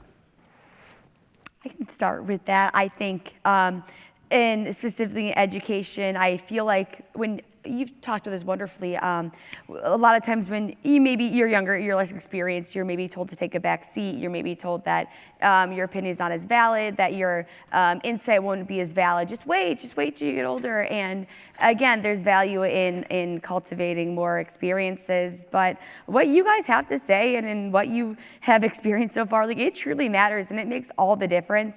So I think just in our education system and in any learning, spaces in general, just encouraging anyone to amplify their voice and literally, like, I have a loud voice, I'm fortunate there, but like, be loud and lead boldly and be a zealot about what you do believe in. And carry that voice through your education and all the wonderful elite colleges you'll go to and beyond. And I just think for me, being able to kind of sow the seeds for that maybe early on is something that could have a lasting impact. So that's something I definitely think I can achieve or hopefully enhance a little bit more in whatever education field I end up in. I can add on that. I think, especially being in engineering, it's a very, very male-dominated community. And a lot of the times, you're basically told that if you're being mistreated or if you feel like you're not being heard, to just kind of deal with it until the next time, and then it'll get better. And that's what they always tell you, is it'll get better. But I think prioritizing yourself, this sounds so cliche, but putting yourself first, genuinely realizing when you're not happy and your worth isn't being seen, to use your voice and speak up. Because at the end of the day, fundamentally, that is what will always be with you, is you have your voice. And it is completely up to you what you do with that and what scale you use it on. And I think to take mistreatment and to deal with it and be put down and let people do that thinking it'll get better next time is honestly a reflection of how much you're valuing yourself. And if you're not valuing yourself and giving yourself the worth that you believe you have, then how do you expect somebody else to give you that? If you use your voice and you amplify it and say, I'm not okay with this, I have these ideas, nobody's considering it, but I think it could be really impactful. And if you speak up about that, probably 99% of the time, they are going to listen and you will be treated the way that you want to be treated, or at least it'll improve towards that journey. And I think that really knowing your worth and staying grounded and authentic to who you are and remembering what you deserve and that you don't deserve to be treated in a way that someone's treating you, and using your voice towards that is probably the best way to redefine your situation. Mm-hmm. I think when it comes to the field of politics, I think there are two things I immediately think of. One is, I think one of our greatest challenges right now, in addition, of course, doomerism, is the fact that we make a lot of assumptions about people who are not like us or do not share the same beliefs or opinions as each other. And quite frankly, there are just a lot of folks out there that we don't know. And at least in my opinion, it's completely unfair to judge them based off of one single glimpse, one window into their lives. And I think this is really representative of the liberal arts, but I am free to change my mind. I could change it right now on this stage. And the same goes for every single one of you. You are free to be critical and to change your mind. I think that's incredibly important in moments of course, polarized dialogue and rising above the noise. And I think the second piece is really coalition building. If I believe in this thing, really deeply, like I love New York, what I'm going to do is I'm going to go out there and build a coalition of people who also, love New York, but maybe we have different reasons for loving New York. You might think that, the subways are smelly, but, maybe I don't think so, right? But it doesn't change the fact that we both love this place. And the more people that you try to include and connect and draw into your coalition, the more successful you will be to not only, stand up and try to make yourself, feel heard and, I guess, push back against polarization, but we become a lot more productive and we work towards something that's much greater than just, a singular person was standing up and speaking up. Mm-hmm. I think, to me, being a voice, not an echo, I think really goes back to what I was saying before about polarizing dialogue, not copying everything that you see people saying, having your unique own thing to say, like your unique voice. And I think that being a voice, not an echo, is all about time.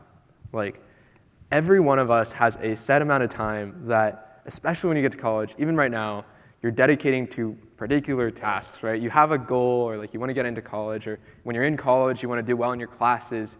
And it's like, you have this finite amount of time that you could spend entirely on just your classes and your extracurriculars and not dabble at all in doing important things like your civic duties or voting or being involved in your community. And so to actually allocate time to do that is incredibly challenging, but that's exactly what you need to do if you want to try and be a voice, not an echo.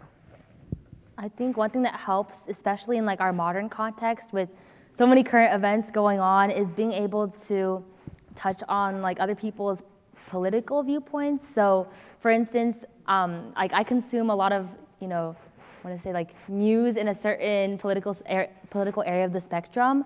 But whenever I do see like a major event, I try and go over to like a news media outlet that's on the opposite side of my beliefs and see like their take on the issue. So I think it helps a lot to really like actively encourage yourself to not just continually like build up one opinion on a certain issue, but also to reach out and see what other people think about that issue, going from their own personal values and beliefs. Yeah, no, open-mindedness is really huge, especially in understanding the people that you're working for as a leader, the people that you're interacting with. I think it makes you, one, be more, vulnerable in front of them and allowing them to kind of see inside you and who you are, but also like accepting that whoever they are, whatever they believe, like you're also accepting of that.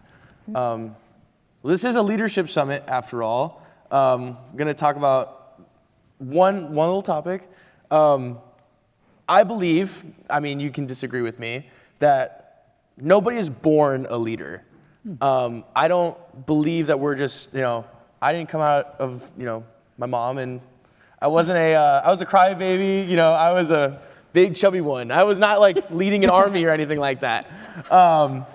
So with that, statement and talking about how we're not born leaders, was there a moment in your guys' lives, because you're all well-off leaders in your communities and your workspaces, was there a moment in your time, since before this moment, that you felt that something switched in you and you felt like you were called to be a leader, you felt like you were called to take the stand and actually represent your career field well and represent, what you actually believed in well? Is there like a specific moment in your life you can look back on and say, yeah, that was it? Yeah, I've got a great story. So when I was in high school, a lot of you guys have probably heard of this club called FBLA, right?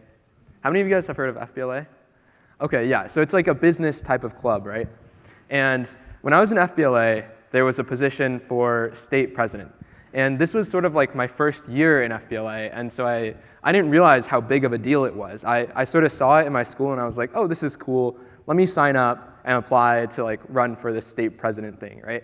And it got to like 2 weeks out, and I was talking to a friend, and he was like, yeah, did you know that like 10,000 people are coming to hear you talk at like the state leadership conference? And I was like, what, right? I was not prepared for this at all. I didn't realize I had to actually lead a team and like prepare a campaign and then actually talk in front of all these people, when public speaking is literally like one of my biggest fears.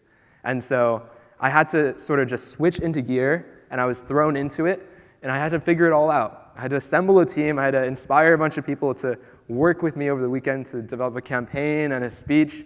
And I'm not going to lie, when I got up there on that stage, I completely froze.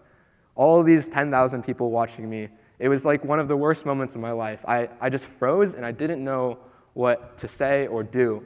But irregardless of that, there was another day of campaigning, and then there was voting, right? And so despite that huge fumble on stage, despite being completely unprepared, I was able to rally up this like group of people from my school, and we were able to run this campaign for this club FBLA, right? And I was able to lead this team to essentially win that campaign despite all the fumbles and the downsides. So I think for some of us, we're just thrown into it, and you have to figure it out despite all the struggles and difficulties. But that was definitely the defining moment that I feel like turned the switch and made me who I am today. Yeah. Yeah, I think Obviously mine, I talked about like senior year taking like AP Gov and things like that first got me like interested. But I do have a specific moment where I was like, oh, I gotta do something about this. But it was my junior year of high school, and there was a big movement going on around this time when I was a junior I'm not gonna get into the politics of it, but I was wearing something to represent that I was supporting that movement, basically. And I got kicked out of class for wearing it. And I was like so confused, and my teacher was like obviously just not agreeing with what I was wearing politically, and that's the only reason she like wrote me up and kicked me out of her class. And I ended up getting like not expelled, but like I had to go home for the day. I was like, yeah, like a suspension. And I was so angry. I literally went home, I was like, I know this is not okay. I know this is not okay. And like, not that my passion for politics came from anger, but in a way it did, like an injustice feeling of like, I'm allowed to have a voice here even if you don't agree with it type of thing. And it like created like a lot of commentary like between all of me and my friends that were in that class and saw it happen. And like I ended up getting the suspension removed from my thing, so. But anyway, that was basically my intro moment to like, kind of like you need to right wrongs. I think for me, leadership was like something that I did a lot in high school, but it wasn't like a direct thing for me. So a lot of my leadership came from like my own family and my friends. I think as the oldest in my family, I had to do a lot growing up to help take care of my siblings. I think it was like, whether it was like comforting them or just being able to provide for them on a day-to-day basis. Especially over the pandemic, our family went through a lot of like personal situations, and I had to step up especially then. So I think like before then I hadn't really seen myself as a leader. Like I didn't participate a lot in school. I didn't really like to raise my hand in class. It was kind of scary. But being able to see how I could be a leader on even like within my family definitely allowed me to first get a taste of that feeling of being able to serve others and see the rewards and the happiness that they can reciprocate as a result. Yeah, I completely agree. I was the same way where I don't have a specific moment that really sparked leadership in me, nor was I a prevalent leader when I was younger. You know, I never raised my hand in class. I was always a little bit terrified. I did not like presenting in my classes, still don't. But I think finding communities that valued what I had to say really inspired me to keep voicing my opinions and sharing what I had to say, because I realized people actually cared and they wanted to learn from it and that it influenced them in some way. And seeing that my ideas could help anyone, even in a different way than I had intended, was what really inspired me to keep sharing my ideas and keep forging more leadership skills. I think in the classroom, I was always afraid because it was my peers and I always thought they would judge me. But I realized that it doesn't matter who sees my leadership in a negative light. It only matters who sees it in a positive light, because I'm doing something good by being a leader. And I think seeing that really motivated me to keep going and keep growing my leadership skills as well. Yeah, my moment wasn't as momentous, but I think the stakes were still pretty high. Throughout high school, I had to work the Greek festival, and it's great, it's fun, but I was always put at the baklava Sunday station. And you know, you would think it's a simple job, but I remember my senior year of high school, I'm sitting back there, and it's supposed to be like an assembly line thing. And I don't know if you've ever dealt with several elderly Greek women, but I'm like, okay, guys, let's get things going a little bit. We got to get this ice cream in. We got to get the baklava on top and put the honey on top, or people are going to not have their treat. And I'm sitting back there, and I feel bad, kind of orchestrating anything going on. But I'm like, you know what? If no one steps up and makes these sundaes, then all these kids, and it's hot, and it's June, it's Michigan, but it still gets like hot, and I'm like, then no one's going to have anything to a treat to cool off with. So I was like, you know what? I was like, all right, Dina, like you're doing the scooping, okay, Olga, you're gonna put the baklava on top. And it was just literally, I don't know if you guys have ever seen The Bear, but it was like, okay, chef, coming through, chef, yes, chef. And it was literally just orchestrating this beautiful symphony of just making the baklava sundaes. I was like, all right, you know what? We just made this whole process so much more efficient. I feel fulfilled. Everybody else at this festival feels fulfilled, you know, opa, yasas. So I think it's just little things like that. I realized, I'm like, you know what? I can make someone else's day better. And ultimately, you know, no hard feelings. I just made the whole Baklava Sunday station a lot more efficient. So I think just trying to find moments where you can just insert your leadership and practice leadership. That was a big one for me. That's leadership. Thank you, yeah. Yummy. No, I think when I was in high school, I think early on when I was in high school, I didn't actually like the word leader. I think it was because there were a lot of folks who, you know, who always looked at me and said, you know, like, oh, you're doing this for the college apps, right? And I'm really like, no, like, I don't even know what I want to do. Like, what do you mean? And that always turned me away in some ways of calling myself a leader. Even though I guess you could consider a lot of like the things I did as a kid like leadership-y in a lot of different ways, big or small. But I think my moment of like, oh wow, I think this is leadership was, I think there was a policy-related protest, and it was citywide in New York, and our school wanted to participate. There was a bunch of student activists who came up to me, and I was a student body president at the time in high school, and shocker. Hey, all I'm gonna say is I used my photographic, well, not photographic memory, but like a quasi one to basically look at 4 sheets of emergency exit plans, and I couldn't take the papers, so I, you know, tried to, you know, basically just mock up grinding. Yeah, no, I was trying to like draw out like stairway plans.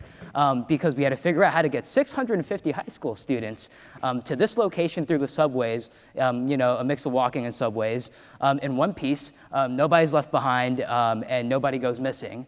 And I just remember when a lot of the organizing activist folks were, their priority was, we want to be on time to the protest. We want to be with all the other high school students, you know? We want to be there and listen to, you know, this keynote.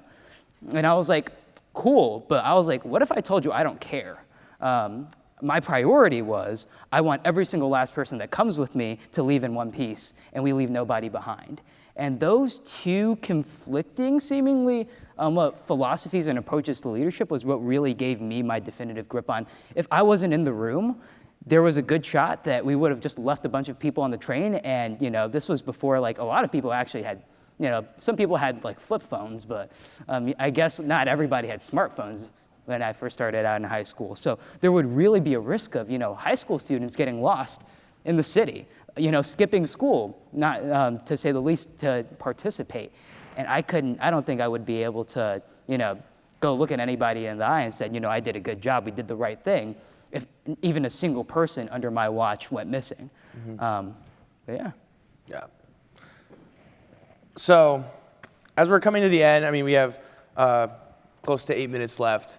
I want to ask one more question, and it's based off of, you know, our discussion of redefining leadership for our generation. So my last question is, in one word, I want you to redefine the word leadership. In one word, if you're only allowed one word to redefine what leadership means specifically to you, what would that word be? Compassion. Oh God, you're quick with that. I'm thinking. Bang, stolen. Someone else go. You know, I'm deep in thought. I'm here like, oh wow, what is my one word? I love asking this question to other people, so I should have an answer. I would say ambition. Ambition? I'd say action. I'll say empathy. I'd say courage. No, I'm still stuck a little bit. I think mine would have to be, wow, I don't know why this is so hard. I think it would have to be charge. Yeah, nice. I would probably say vulnerability. I think that's one that I really like. For those who are in my breakout room, that was like one of my favorite ones. I like that. So yeah, thank you so much to our panelists. Give them a round of applause. Good job, guys. Good job. We still have a little bit more time. So I want to open it out to audience members for the last remaining 6 minutes and 45 seconds. 3 minutes. We have 3 more minutes, so we want to open up to any audience members that have any last-minute questions that they want to ask. Rapid fire. Favorite song? Oh, right here in the front. I'm Vera and I go to Crescenta Valley High School, and I was just wondering, with such a busy schedule, how do you decide what's the most important way to invest your time in, like what is the most important things to invest your time in? I would say that the best way to prioritize how you're going to manage your time, I mean, time management is probably one of the hardest things to do as a leader, is honestly like write everything down that you have to do, like just map it all out, and then go through like A, B, and C priority groups and figure out which ones you want to dedicate like most of your time to, which ones you would prioritize dedicating your time to, and then next, what's still important to you, but you could sacrifice a little bit of time for, and then finally what is still important to you, but is not necessary. And if that didn't happen, you wouldn't like be super upset about it. And I think really figuring out what you care about and how much time you have, allocating for mental health breaks, allocating time for yourself, time for friends and family, and then looking at your priorities and the list of things to do is probably the best way, for me at least, to figure out what I'm gonna dedicate my time to. What is one thing that you believe is never worth compromising for your resume, if you had to pick one that's the most important to you? That's a really good question. Like a value or like a activity, hobby? Either one, whatever your non-negotiable is. Family time. Oh. I'll let you guys answer. I'm the moderator. I mean, for me, it's whatever would ever pose a risk or a harm to the people I love. Sounds a little maybe counterintuitive because it's a resume to, help get yourself out there, but self-care, it's okay to put yourself first if maybe that job conflicts with your ability to live a healthy work-life balance. Mm-hmm. Anyone else? I would say don't do things for a resume. Yeah, I was gonna say don't compromise your values. So yeah. Yeah, I think I would say that too. Don't compromise your morals, your faith, your true hard-nosed beliefs. Don't compromise that. If it's true to you, like stick with it. Don't bend the knee. Mm-hmm. All right. It's 0. Thank you one more time for all of our panelists. Thank you all so much for joining us. Thank you, guys. Appreciate it.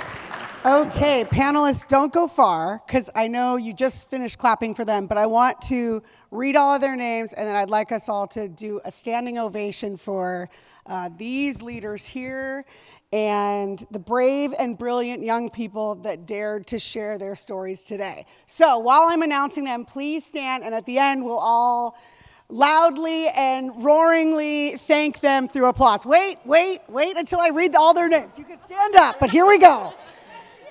Stand up, just wait, hold all clapping and loud cheering until the end. So here we go. Nikki Barnes, Alex Pan, Deepa Venkat, Olivia Mumberg, Avery Tokuyama, Gavin Rowe, Angela Yang, Michael Chen, and Jessica Chow. Now,